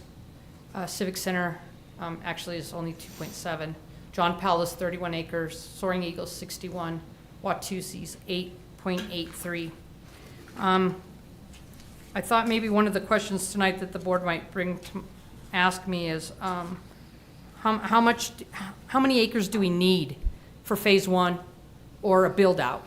So I did reach out to our designer after Friday's meeting, and for the lap pool only, including parking and support spaces, we'd need approximately 3.5 acres. And then for full building that is currently designed, approximately 4.5 to 4 acres would be good. A lot depends on a lot shape, setback, lot coverage, and the planning and zoning requirements. But this is a good start. So that was from the designer. So I just wanted to make sure the board knew what it would need for this. And again, we'd look at phase one, and if it was very successful, we'd want to add on for phase two. So we want to really think about that on any site that is chosen. Soil analysis. The Spalding one, we do have a soil analysis. Sean will help me if I need help on these. So maybe he can come up here just a second. Please. While he's doing that, if I could jump in for just that bottom portion of it. For the board's awareness, what we're going to ask them to, our next step will ultimately be deciding where is this aquatic center going to be located. We, as you can see in that site improvement scope, have not cost out everything that comes with it. These are just projections of thinking some may come with more road improvements, water improvements. There may not be electric, gas, or other things involved with it. What we took a stab at the bottom is trying to figure out, first, a central question of, is the purpose of the aquatic center, or the ideal purpose of it, being more community focused, where it's a place strategically located where people can most access it as they're walking, as they're just living in the community, or is it more economically focused, and does it have an opportunity to attract other businesses, other folks involved? Where some of that comes up, particularly for Spalding, I want to bring attention to is because we own a lot of lots near there, and so that may be strategic for us to be able to then sell those lots. It doesn't mean that others don't have that economic advantage, but that's where some of that recommendation kind of steering into it is. But more analysis is needed for it. And while we won't ask you tonight necessarily to pick the site as we're exploring it, that is what's coming next. How did you come up with the most recreational growth being John Powell? And Space, I believe. The area where it's at, and 56 acres I think it has. The only thing that compares with it is Soaring Eagles. And I think that's where we came up with the most ability for it to grow into other recreational activities on that same location, since it's already zoned S1 and it has pretty contained space in a location south of Highway 50.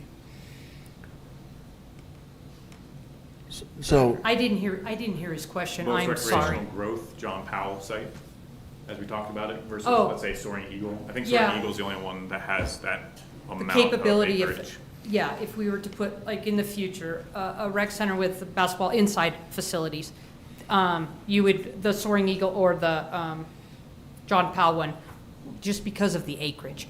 And it's not just putting a building up and able to use it, but it's adding the parking and everything else that goes with it. I apologize.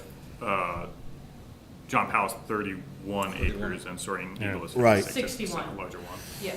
right, I mean, those two locations seem to be ideal.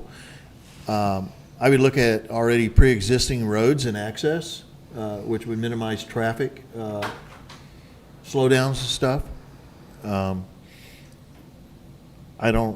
I'd have to go actually look at the Soaring Eagles one, but I know the John Powell location pretty well. You can pretty much access it from 4 different directions. And it's close to the fire station in case you need emergency response. So I wanted Sean to just kind of hit on where he had the soil analysis or got the information from, if he could do that. Next slide, please. Sean Winters, Director of Operational Support. Maybe another slide.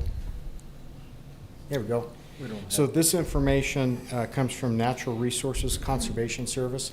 It is kind of a broad overview of the soils that you're likely to encounter.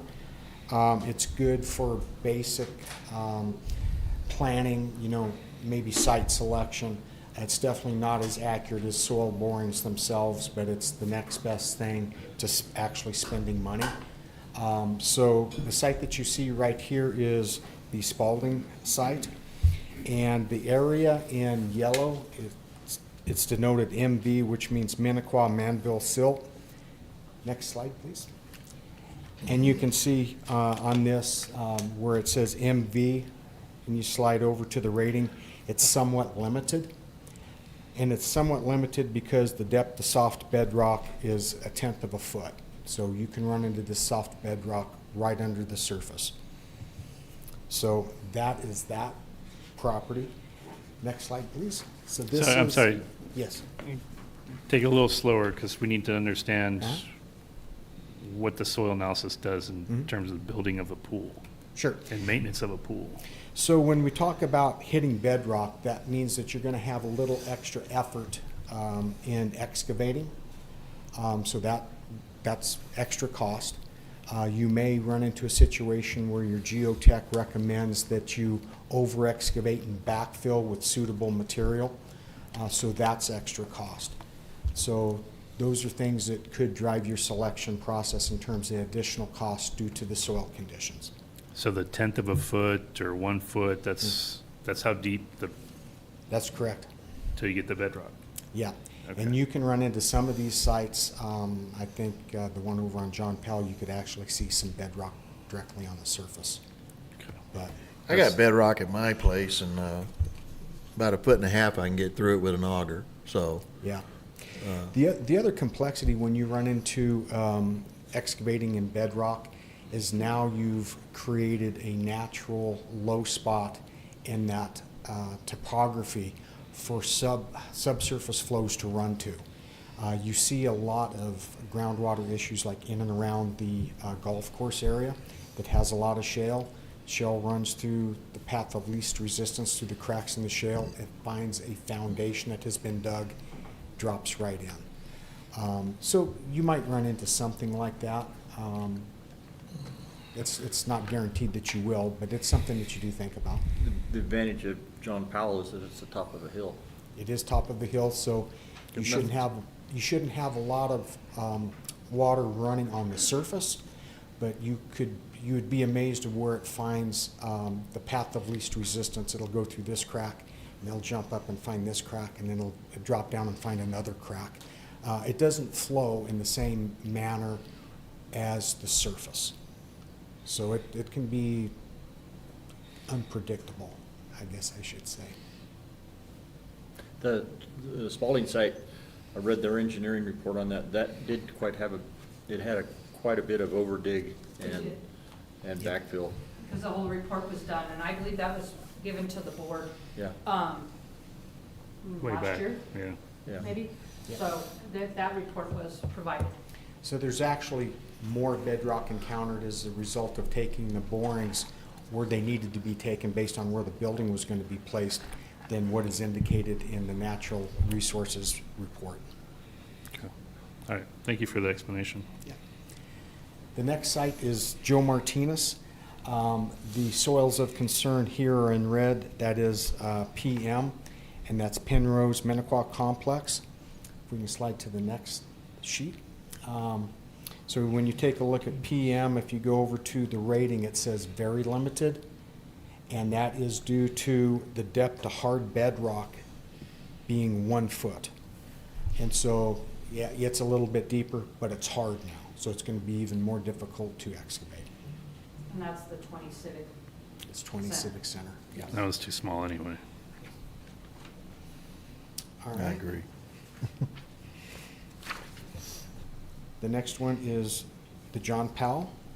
Again, this is the PM soils in red that are very limited. Next slide, please. And you will also see the depth to bedrock to hard bedrock is 1 foot as well. Next slide. This is the Soaring Eagle site. And the area of concern there is the MV, the Manville Silt, Minnequaw Manville Silt. Next slide, please. And you can see that it's somewhat limited with depth to soft bedrock being 1/10 of a foot. And then our last site is over there off of Watusi. This is a business area. It's currently zoned Legacy Code B4. I think it's zone CC. I can't remember what that stands for. Community commercial, maybe. But this is directly west of the Big R site. And this soil right here doesn't have any limitations. If you go to the next slide, you can see that it's not limited and there is no depth to bedrock on this particular site. When we subdivided track 220 over in this area, my observation was we did not encounter any bedrock for the construction of the roadway there on Industrial and Watusi, and I do not remember seeing any bedrock being excavated as part of the Big R construction. So, And the 8.83 acres, that's 2 lots? it's two lots. The first lot I think is close to 4.5. Yeah. I think I have it right here. Yeah, it's 8.83, and I think the first one was 4.5. So if we need a little extra, say we need 4.8, I think that's a relatively simple process. We can do a lot line rearrangement and slide that north lot line up a little bit to acquire the amount of acreage that we need. Are those just the only 2 lots that we own? We don't own anything next to that? We own all of the lots in subdivision 220, so that's all of the lots with the exception of Big R. If you go down Watusi, there's a total of, I think, 7 lots. One of them is Big R, so there are 6 other lots that are available that are owned by Pueblo West. So we would be able to expand a little bit and put like a multiplex sports area out there, soccer, baseball field. The only caveat is if we extend beyond the Phase 1 subdivision improvements agreement, then we could have some subdivision improvements to build. Back in 2016, those were estimated to be, I think, 94,000. I think they actually bid out to 103. I would not be surprised if that price probably doubled. And then we would also have to extend water main to the north to accommodate those lots. So, but I think that if we're talking just about the 4.8, I think that keeps us inside that Phase 1 area where we wouldn't need to construct any further subdivision improvements. You also notice on Watusi we have a center left turn lane in there. So this is the one site that I believe we may not have to have any roadway improvements. All of the rest of them will be dependent upon Pueblo County Road and Bridge review, and they will likely require us to have a traffic report to justify what improvements might be needed. But we're a lot of steps away from doing that. And the rest of the lots around there, besides the ones that we own that could potentially convert down the road, it's all commercial property or commercial zone? It's, community commercial or previously B4. So it will probably require either a PUD or a zone change. A rezone, and you did a PUD over on Spalding. We started it, yes. Yeah. I think because we had to, we vacated the lot line in between the two. Is that why we would do that? They required it. Yeah, they So- required it because I think you were adding some additional uses that were above and beyond what was allowed by use by right. So in your opinion, based on soil hardness and so forth, you mentioned $200,000 cost for vacating plots or doing what we need to do for Watusi. How does that compare to backfilling and so forth in some of these other areas? I don't Rough. have a good figure. I'd hate to even speculate. I think the bigger cost is going to be roadway Roads. improvements. Yeah. So if I could add to that, Watusi is probably the lowest cost short term, or phase one, where you're just looking at that first lot. As soon as you extend into the others, it starts risking the same cost that a lot of the others do, simply because of road improvements, not to mention the subdivision improvement agreement requirements. Right. And if the district were to sell one of these lots in phase two, it would be under the condition that they would finish up the subdivision improvements agreement, or we come to some agreement where we would share that. So if we sell a lot, short term, this could be a good option in terms of lowest cost. In the future, if we do get some development down there, we can maybe even share the cost or push that cost on to the developer. Just my last question. Thank you for everything.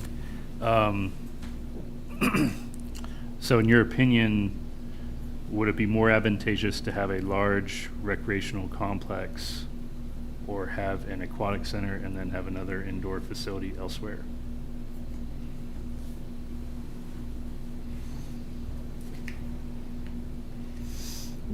You mean a pool? That's a really by good aquatic question. Yeah. That's a very good question. Well, the two won't connect, so, I mean, having one in one spot and having another in another location might be beneficial. Actually, I'm gonna back up. There's positives and negatives. Yeah.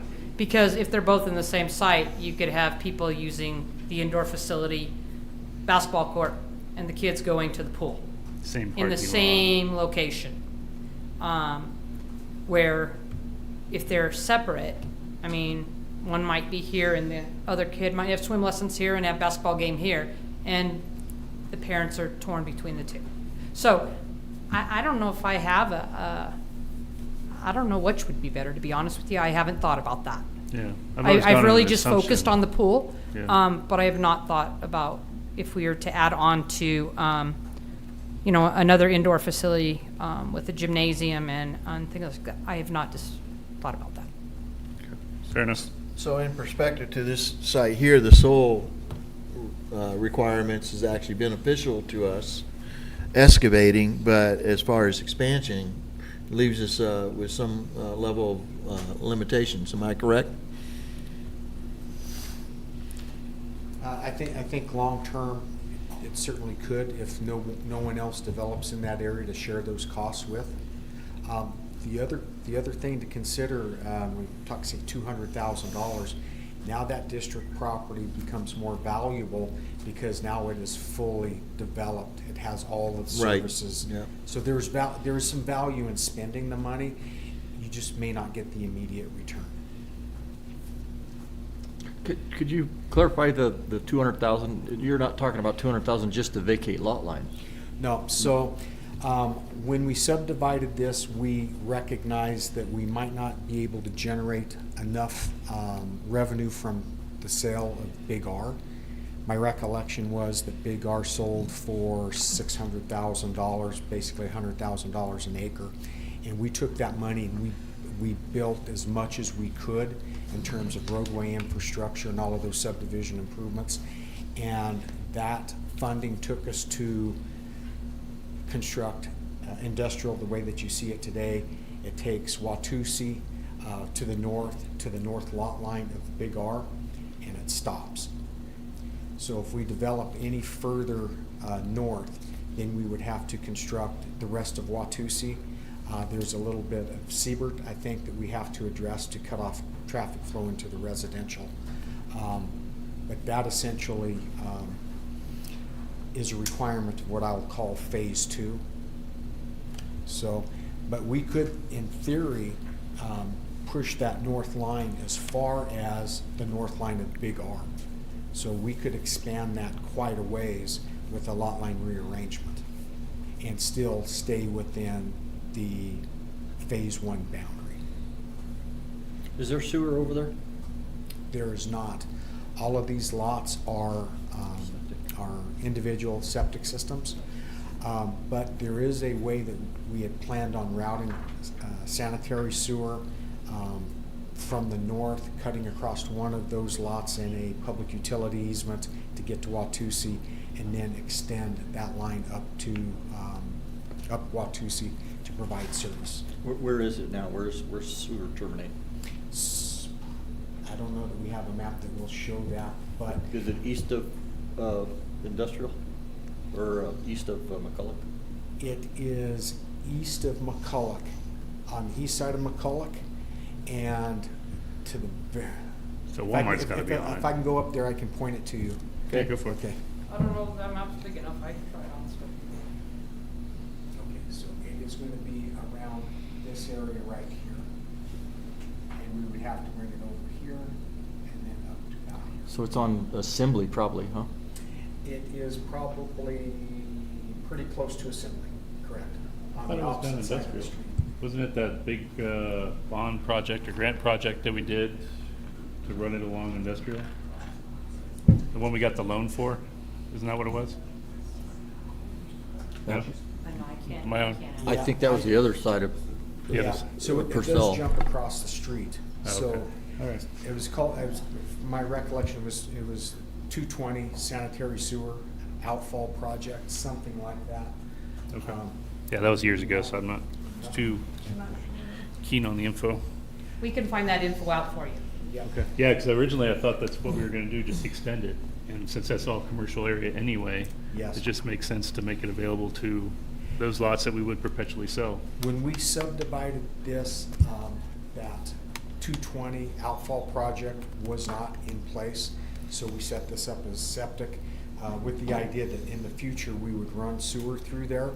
And my understanding is that right now Big R, if we build something within 400 feet of that sewer system, they have to connect in and go through a main extension to do that. Big R would be exempt until such time that their leach line fails. Okay. So that's my understanding. So up right now, thank you, Bree, is the map of where each one of them are located. In order, I put that one, that's why I numbered them 1, 2, 3, 4, going down the list. So 1 is the Spalding, 2 is the Civic, 3 is the John Powell, 4 is Soaring, and then 5 would be the Watusi. So I put them all on one map so you could see where they're located.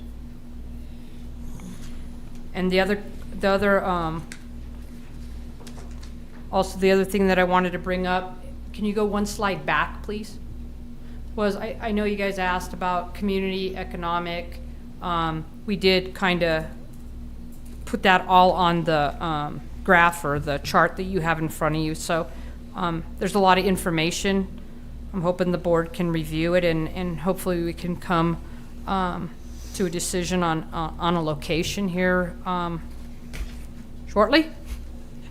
But I'd like the board, I mean, we have 3 new board members, so I would really like you to review it and look through it. And if you have any questions, I'd be happy to answer them. Yeah, I'd really like to consider the convenience of the whole project and what could be built next to it. Be nice to take your kids to the rec center and then take them to dinner right across the street eventually. That's just my thought. So are we talking about taking all our kids to Buckshot Bar and Grill? That could be. No. I've put my kids there, shot some pools. So this one on Watusi, it has dollar signs next to pretty much every utility other than water. So does that mean we have to bring all those there too? That's part of the subdivision improvement agreement if it triggers that. I think that's where the asterisk is for those ones. As soon as you trigger that, it might bring in those utilities that aren't elsewhere. Gotcha. Once we make it bigger. Yeah. If you cut into the second lot or the third? Third? If you cut it beyond the first lot right now. So it'd be in the second. The other side of that's phase 2. Gotcha. So after hitting that second lot, then we trigger all the requirements, or we feel like we will. Well, I mean, to me, I like the idea of a complex, and Soaring Eagles is the biggest and has the best,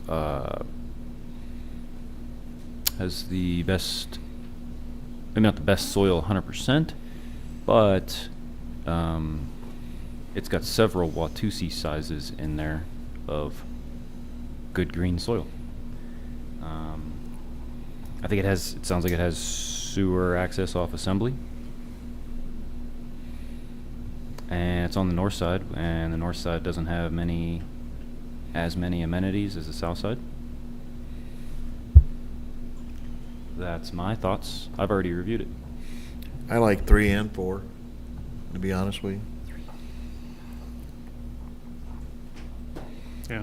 So you're asking us to choose one in a future meeting or 2?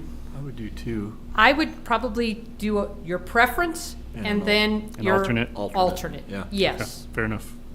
That's what I would like direction on.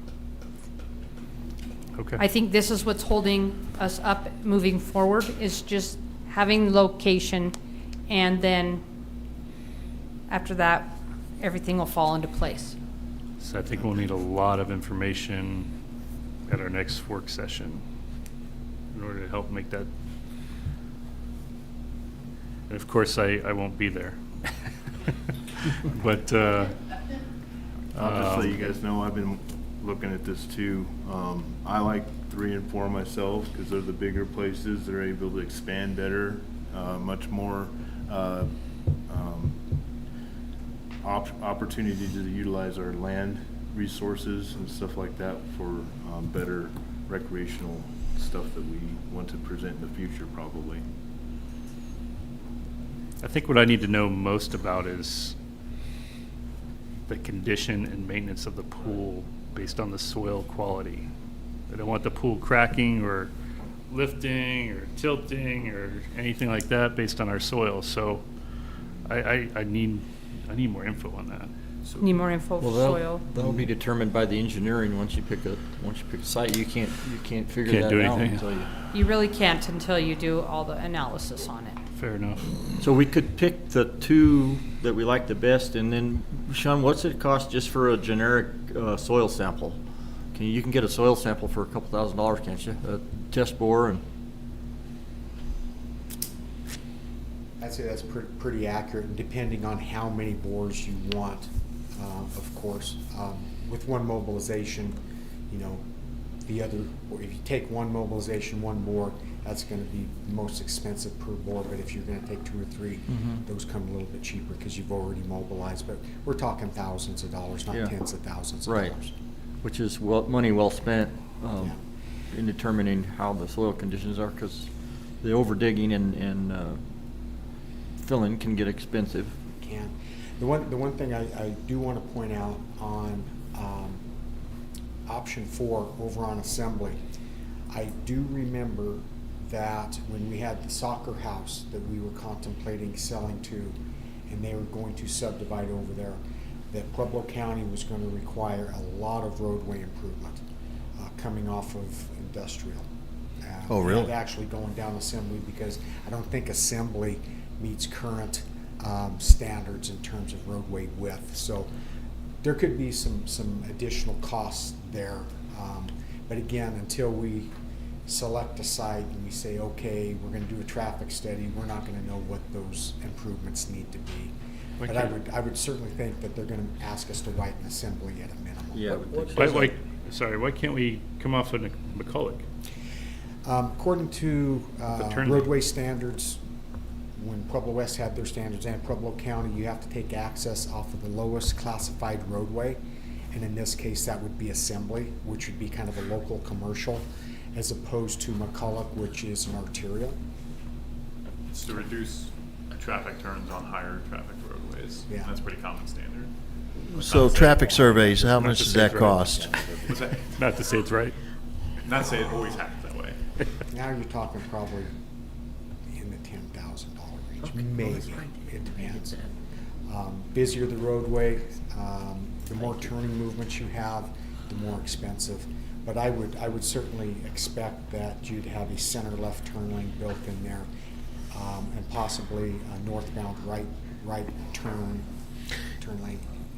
Traffic-wise, modifications and no modifications, which site provides the best and most economical resource to the taxpayers? Is that Site 3, John Powell, or 4 overall for the? How do you judge that? How you can't, I don't know that you can judge that without. Well, the getting cost more of information. cost of road improvements, right? Well, I think every one of these would have to have road improvements when you look at the Yeah. schematics and where they're at. And yeah, That's what I was curious about. yeah, John Powell, it's questionable whether or not we would need any road improvements.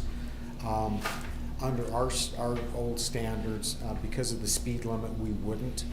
But anytime that you have a speed limit that is 45, I think it's over 40 miles an hour, you're required to have a center left turn lane, because the risk of a high-speed rear end increases with the increase in posted speed limit.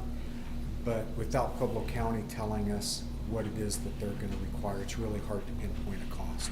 Okay, thank you.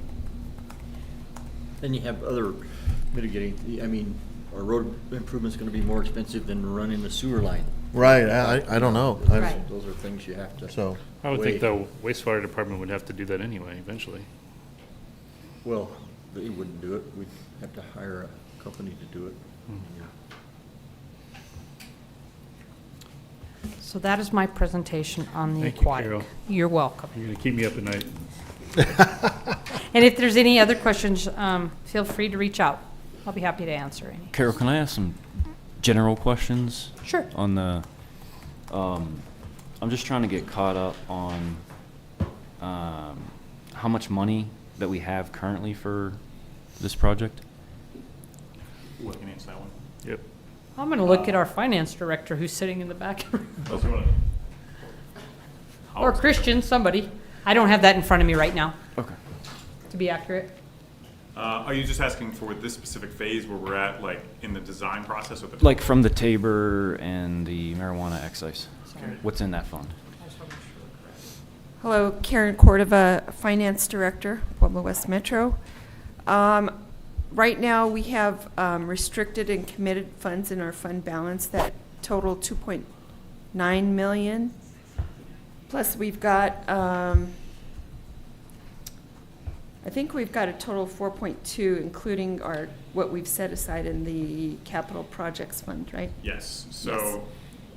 Basically, the savings from the admin building. So, Selection. well, actually, I'll pull it up real quick, but the general total, funds within the capital project fund that we've used to talk about is 10.2 million, specific to 3 things.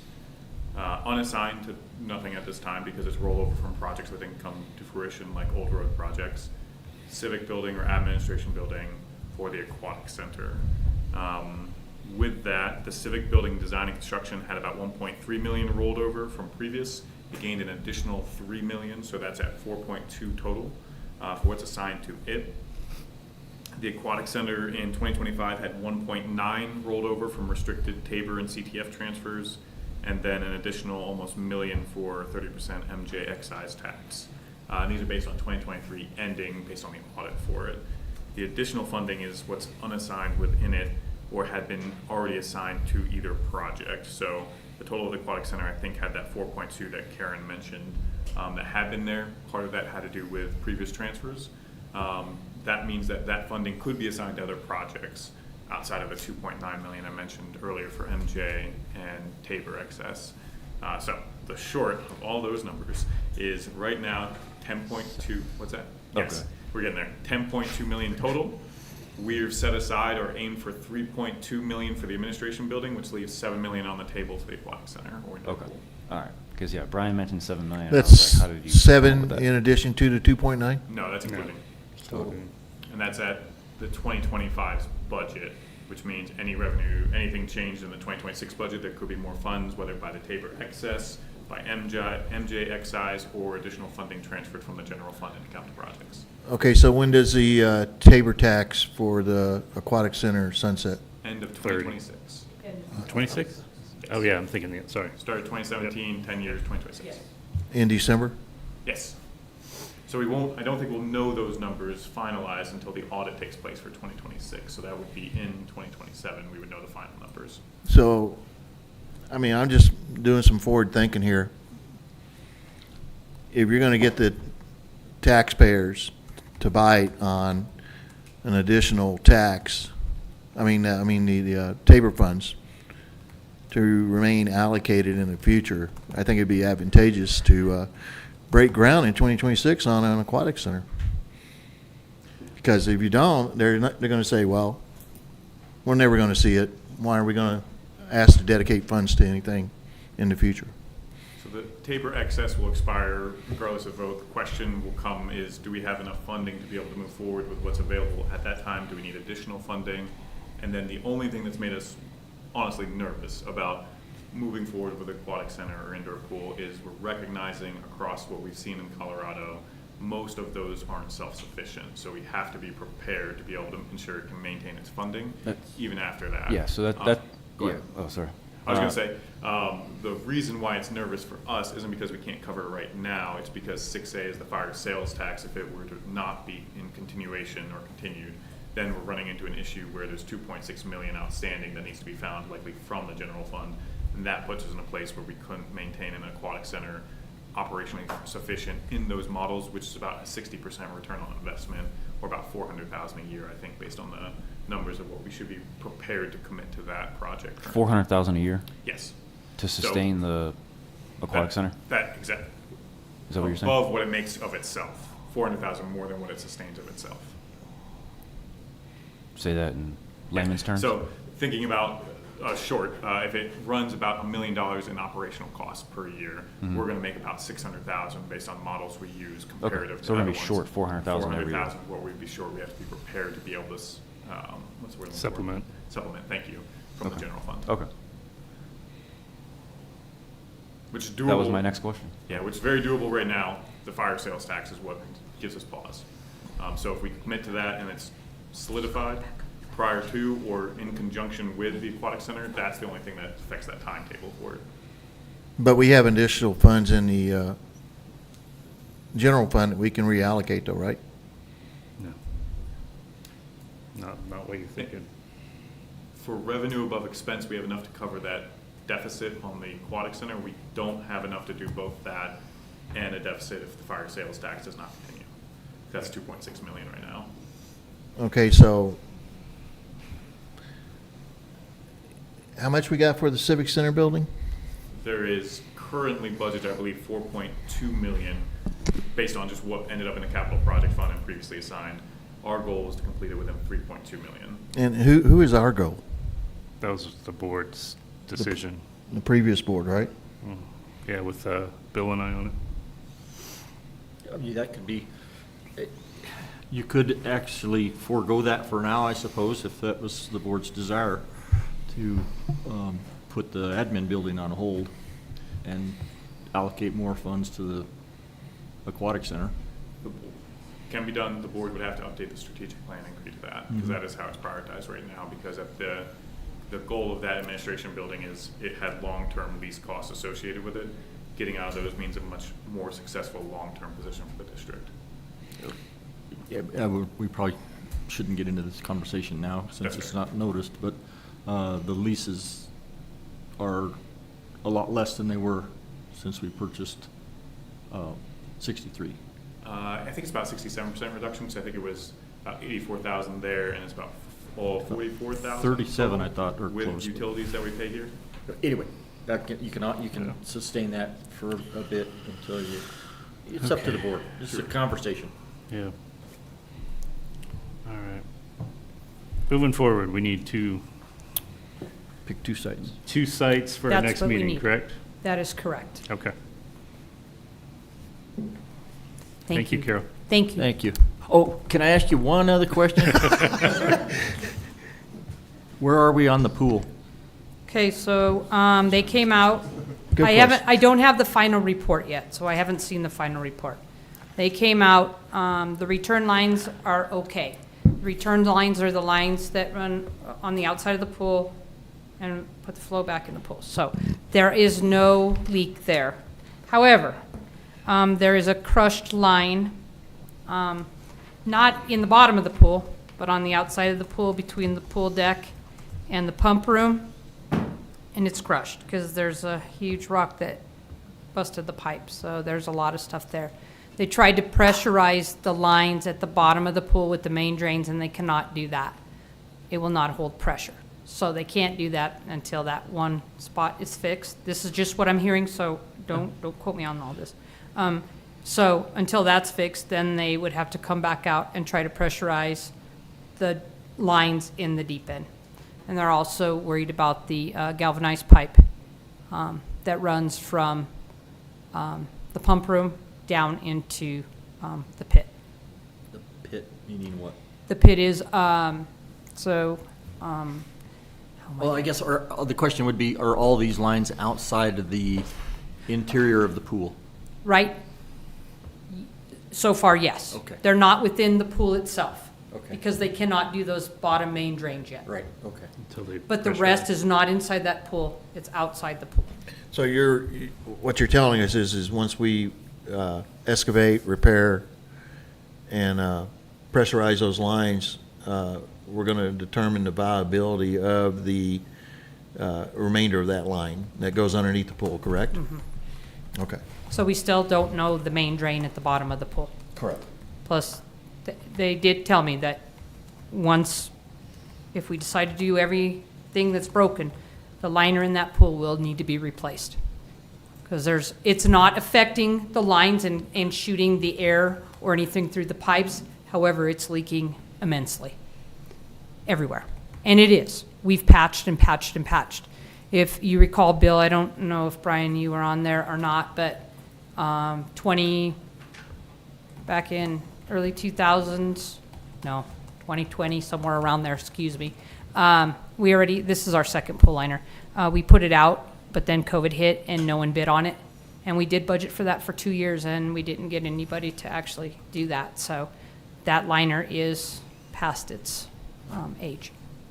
When was that pool originally built? Okay, it's 53 years old, so it was built Okay. in 53 years 72. old. Okay. How many feet of pipe do we have in that pool, or galvanized pipe that needs to be replaced in that pool? Because I just feel like we're kind of shortchanging our community with the pool not being fixed prior, whatever happened prior to this, but I just feel like there should have been something done to mitigate that situation and dug up and redone or something. But I'm just saying, how much feet of pipe are we looking at to replace any of that galvanized? Because if we have to, we have funds that can, for emergency purposes for this, according to the Tabor stuff, to fix. And I think for the better of the community, we should try to see what we can do to get it fixed at least, and have them get something for the couple months, if it's possible. The galvanized, I'm not going to give you in feet because I am not really good at that. Right. That is inside the pump room. Right. So it is not actually out of the building where the rest of the line is destroyed. It is in the, we call it the pit, it's where the pump and the motor are, and it goes from in there, and you saw where that was, Mr. Roberts.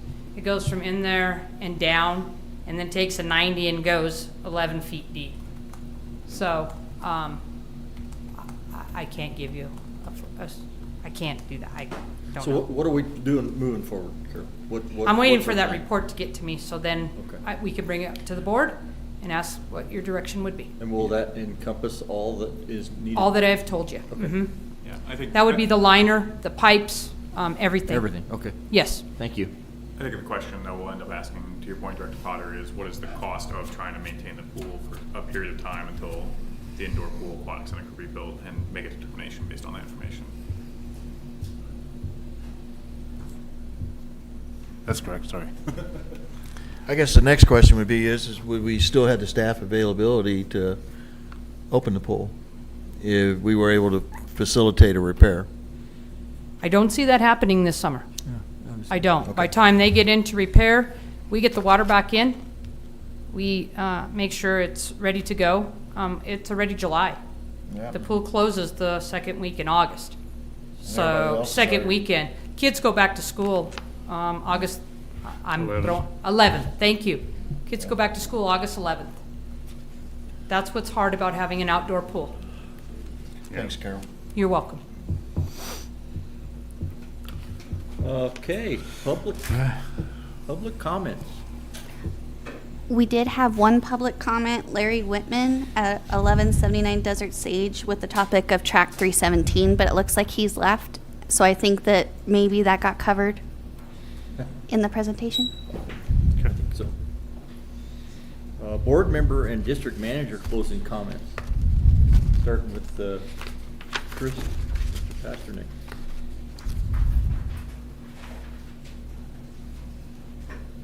Nothing. Go ahead. Okay, I'm just gonna say a comment about, when I first started running on this, and I know a lot of people, and my voters might be a little bit upset, but when I first started running on my campaign, I was vehemently against the pool. I was too. did not Don't feel want bad. the pool. However, when you don't understand some of the internal workings and some of the things that are going on, and I'll be honest with you, I knew of a pool in Pueblo West, but I never attended the pool in Pueblo West. Shame on me probably, but I never did. Then you start understanding more about water, understanding more about certain circumstances. Water's already been allocated to this pool that we have already. So my heart's changed a little bit on the pool and where in the direction of that pool, just so everybody's aware. But I think now I have a question about the Tabor funds. Those are, is that able, and that's why I asked about a ballot initiative, is that able to be extended if the public votes on that to extend that Tabor fund into the far future indefinitely, or 10 years from now, or 5 years, however? Is that? Yes, definitely. Have to get voter approval, and We got a midterm coming up in June, Right. so we need to make it a ballot issue real quick. If it's possible. I'm putting this up for discussion, putting this up for you guys to understand where I'm at, because I've done some figures, and if we are able to continue the Tabor fund, and we're able to break ground and show the public that we are able to get this pool going, the Tabor fund can continue to fund the pools and other recreational maintenances and other issues, maintenance operations and expansions that we may have in the future for recreational use of this property that we choose in the future, here shortly. I did estimations. Is there, real quick question. Projected in-state of funds for the Tabor in 2026. Is there any projected amount that we'll have for that by the end of 2026? We can make some educated projections towards it. I think we're about to get the numbers for the audit from 2024. Don't have that quite yet. That'll actually come next month, where we'll find out what those numbers look like for that. Typically, it's off years we see more because of the property tax assessments. So the audit for 2025 will probably be next to nothing, as it was in 2023, 2021. But the final one for 2026 will probably be similar to 2024, 2022, 20. It's about averaging per year, with a year that we get a lot and a year we don't get much, about 500 to 800,000 per year, I think, for how we've seen it so far. So we have 2.9 million, so by the end of 2026, we should have approximately We've estimated about around 4 million plus or 4 minus. million, okay.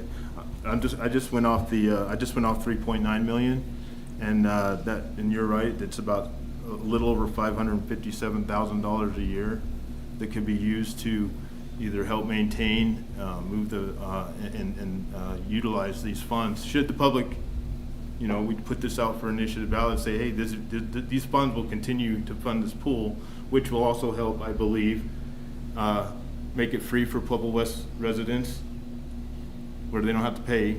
It's already taxes being used for a facility, and then people outside of Pueblo West who want to come and swim in our facility pay a fee and or annual, monthly, however you do. If a policy comes to that effect, I'm just forward thinking here, trying to see how much this pool is going to cost us. I think you've done some rough estimates, but I've also done some rough estimates too. And some of these pools seem like it's going to be a lot less. Some of these pools that are bigger cost a lot less to operate than what we project. And I know that it's good to project high, always project high, but I'm just saying, throwing something out there to the public saying we can actually get this pool to where it actually is self-sustaining with the Tabor funds if we utilize it properly. So go ahead. So there's a lot of advantages to the indoor pool thing. You don't have the evaporation, okay? You're going to get the water that splashes out the edges. It's going to go back into drains. It's going to be reusable. Most of the water is going to be on people's bodies and towels leaving the pool. The other thing is if we can continue Tabor, we can get that splash, modify the old pool, turn it into, was that going to be an indoor splash pad year-round? It was an outdoor splash pad. But would that be an alternative to make it an indoor activity center? The problem with putting a cover over that area is there's not enough space in between. That's Fair enough. It would be an outdoor, but there would be a little bit more amenities where there would be, we wouldn't shut the locker rooms down. There would be stuff for the people to wash off, and it would be recirculated. Wouldn't go down the drain. Yeah, and that Tabor would actually help with the operating cost of both of those, to include the one that we currently have at Civic Center Park. So, So that's where I was getting at, and I think it all will determine on how we show that we're breaking ground on something for the community. I know it's been 7 years. I don't think they understand that it took that amount of time to build up what we have, the funds that we have, and then we're going to break into our general funds to do so as well, which those funds are, meant for that as well. But I think to benefit the community even better is to utilize that Tabor fund to the advantage of this pool and future recreational maintenance, and what I call it, sorry, maintenance, operations, and expansions. If I may, honestly, Director Potter, I don't disagree with anything you said. As far as what the math sounds like on the offset, it sounds like it would add up to that to be able to both maintain a membership for outside residents or non-residents and basically promote something that would be for residents for it. I do agree with the public perception of the pool thus far and how long it's taken to get here. That's probably the biggest hurdle. To ensure a ballot measure would be successful, knowing how close this last one was, not even to raise taxes, but in the same way, just to maintain the additional overage per year. So it's definitely worth a conversation for it. And I do think that breaking ground will probably help generate that positive look of, hey, this is what we're able to do.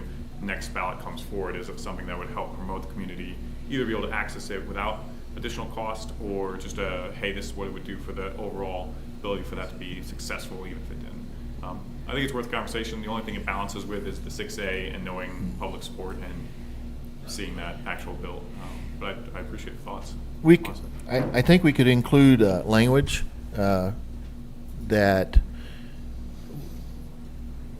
on the ballot initiative, that it would help also fund additional sports facilities. Okay, maybe like an outdoor track with exercise stations outside. I don't think you can go that far. Or, just, you were talking about ball fields, basketball. Expansions. Yeah, in the future. But I don't know if we would like to do that and add that language or keep it the way it is. I'd probably just propose that we have a longer discussion, to discuss Yeah. it for a specific citation, and the only thing I'd probably offer right now is that we're aiming for November of 2026 for a ballot measure to maintain 6A as permanent. So we got some time to talk about it. I would probably not encourage rushing anything for this year. I know our deadlines would be coming up for a 2025 ballot, even in November, I think July or August, I can't remember exactly when. I don't know if you know off the top of your head. The next election after. Our requirements for a ballot to be put on before November. I don't, but the more lead time, the better in terms of. Yeah, I think September is. I think that's the last part where you actually referred to. Right. There's requirements to put things in between now and then. I don't remember. So are we not trying to meet the midterm deadline, or are you talking about? I would probably discourage it for this year, just because we would probably have to have those conversations, and we're putting. No, this would be 2026. 2026, yes. Yeah, that would be maybe a June of conversation. 2026. Yeah, midterm. The midterm. I apologize. That could be a conversation for that, probably not any sooner. There are also some like analytics about what elections are best to pass funding resolutions, which I don't know if you're familiar with them, but I think the November elections and definitely the next presidential election, but bigger elections generally get You get more bigger voter turnout. and Yes. are more favorable for tax Initiatives. Yeah, thank you. Okay. Brian? I don't have any other comments. Greg? I'm good. And I don't have anything. So that makes, we have committee reports. Pedco. So I was triple booked that day, but I did stay for the first 2 hours. It was a long meeting. But we had a 2-hour discussion regarding the city ordinance to allow the city of Pueblo to use 15% of the fund balance of the half-cent sales tax fund to provide infrastructure and certain incentives to entice businesses to come to Pueblo. Whereas before, the half-cent sales tax was purely devoted towards bringing industry into town for large job growth. So this is new. They actually had the final reading is actually today, so I'm sure it's already happened and voted for by the city council. But that'll be a big change in how the half-cent sales tax is utilized in Pueblo. And I wasn't there for the rest of the meeting. That was the first 2 hours. So, yeah, that's all I have. And I was absent from the June 12th COA meeting. Anybody else have any, do you have any updates? Okay. So, nothing on that. I know they're still building houses. SDA workshop overview. Christian. So all kinds just lead in, but if any of the board members who were able to attend would like to chime in with anything that they either learned or took away from it, the Special District Association hosts a annual regional workshop. This year's a couple Fridays ago, about 4 hours. It introduces new board members, old board members, and introduces anything for staff who can attend, what it means to be an elected official, what it means to be a special district board of director member. It talks and goes into details from everything from recent legislation to do's and don'ts for board members to understand, hey, this is your role versus the potential for staff's role and typical layouts for it. It brings up things as far as conversations of any legislation that's changed, such as conversations about potential property tax reform or recent bills that may affect special districts, and explains how they've taken steps towards either asking for amendments for it, supporting it, or opposing those in their own General Assembly or Legislative Assembly review processes, as they have staff dedicated specifically for that. It's a very great opportunity for board members, especially new board members, to learn a little bit, ask questions, facilitate a little bit of their introduction to responsibilities as they become onboarded to whatever special district they have. And you have everything from the mosquito control districts to us as a metropolitan district with multiple services, as people can attend and familiarize or network with each other. So it's kind of a general overview, but I'll open up in case any board members have specific things they learned from it. I just wanted to say that Christian has been very forthcoming, along with Bree, on information. I'm still in the learning process. I've issued some apologies. have to humble myself in some cases. You know, I thought the wheels of justice turned slow. Holy smokes. But in regards to the SDA, I will be looking into what's going to be our benefit out of that new lodging tax that was passed. So according to the sponsor, she said that there might be funding for extra funding for the fire districts, special districts in their fire districts. So, and there may be additional funds elsewhere that we can use in our community. So I'm going to be researching that this week. Thank you. Desert Hawk Management Board quarterly meeting. Director Axworthy. Oh, you can put me on the spot there, huh? That's because I didn't want to be. Let's see. So we are in the process of discussing how to move forward with the management of the Desert Hawk golf facility. The contract for the current manager is done in March.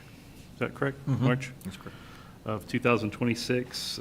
So we have an opportunity to potentially redesign how that golf course is run, and hopefully the goal is to make sure that it's self-sustainable, and the big projects such as the $5.1 million sprinkler system or irrigation system refit can be absorbed solely by the golf course enterprise.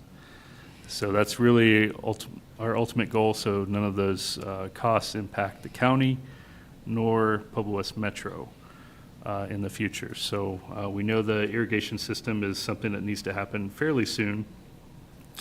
So now it's our purview to make sure we can afford it without impacting those two entities. That's the gist of it, I think. And we're going to speed up our meetings, and normally they're quarterly. We're trying to, we're going to meet 14th? Monthly, maybe, for a while, but at least we have another meeting coming up here next month to try to hammer some of this stuff out. Action Colorado. Good evening, Bree Mignoni, District Clerk. So we haven't had an update on Action Colorado yet, so I thought I would just provide an update of what myself and Matt Lund, Director of Business Administration, have been going through. This policy and governance class is actually a leadership and policy and governance class, and it's a way for us to cultivate regional leadership, inform public policy, and reinforce principles of sound governance throughout the Colorado's rural communities. And in it, it has 7 modules. So this starts at the beginning of March or middle of March, and then it goes all the way through to October with a graduation. And in it, it includes nonprofit, administration, organizational leadership, the Capitol experience. We went and had a day at the Capitol, actually got to meet with lobbyists and senators. And then we went into energy and environmental policy, which of course is a big deal right now affecting Southern Colorado, including our area. And then this last one was crisis management and media training, where we actually had to do on-camera interviews and learn if something happened, how would we handle those, and what would we do if people came up to us in the middle of a situation in a crisis, how would we address it? It was a real-life scenario, and it was taught by the CFO, Garrison Ortiz from CSUP, along with others. So I thought it's been really great so far. It's teaching us as far as policies and legislation that will affect not just Pueblo West, but all of Southern Colorado as a whole, and how can everybody as part of Action Colorado bind together and help us to support one another in instances that might affect us individually. So I think it's been a really great experience. There's a lot more to go. We're still looking at local government structures and operations, fiscal policy, and bill writing. We actually have to each write a bill and try to see if it'll be put forth in the next legislative session. And then we actually have to go and stand before legislation and put ourselves into the spotlight of either being for or against something. So we actually have to go and do that as well. So it's teaching us how to be sponsors of our organizations and sponsors of Colorado and be there to stand up for one another. So far it's been really great, and I'm excited for the rest of it. So is this a yearly? Yearly activity? So this is a yearly Yearly program. activity that we can, that you can get into. Action rotate. Colorado is a sponsorship, though, that we do provide, and it's, anyone here from the board and any of our members from Pueblo West Metro District can attend the monthly meetings. And then this policy and governance class is something separate that you can go ahead and send members to if you'd like to. But it's been a really great experience. Yeah, that's good. Thank you. All right, announcements. COA meeting June 26th at 5:30 at 356 South McCulloch Boulevard, room 103. The Jack Fowler Memorial 4th of July celebration is to be determined at the Civic Center Park. Be determined here pretty quick, won't it? It is. It is, okay. That was my fault. Okay. I didn't, get that information to bring. Pueblo West Metro District offices are closed in observance of the 4th of July holiday. Pueblo West Metro Board work session July 11th at 356 South McCulloch Boulevard, here, room 103. Pueblo West Metro District Board meeting July 14th at 356 South McCulloch Boulevard, here at room 103. And then the Midsummer Fest, August 16th at 4 p.m. at Civic Center Park. Just a reminder, too, that a couple days ago, our days started getting shorter, so we're on the downhill slide. Yeah, bring it downer on it. All right. I'll Go do it. ahead. I'll do it. So I make a motion to recess our normal meeting and move into executive session for the purposes of 24-6-4024A Colorado revised statute, thank you, concerning the purchase, acquisition, lease, transfer, or sale of any real, personal, or other property interest. 24-6-4024E Colorado revised statute, determining positions relative to matters that may be subject to negotiations, developing strategy for negotiations, and instructing negotiators. 24-6-4024B Colorado revised statute, conferences with an attorney for a public entity for the purposes of receiving legal advice on specific legal questions concerning the three following topics: wastewater expansion project, regarding letter of intent for water purchase related to acquisition of property at parcel number 602-40014, and matters pertaining to the negotiation of a lease and long-term relationship with the Board of Waterworks. I second. We have a motion on the floor to recess and go into executive session per stated statutes. All those in favor? With a 3-minute recess. Aye. Aye. Aye.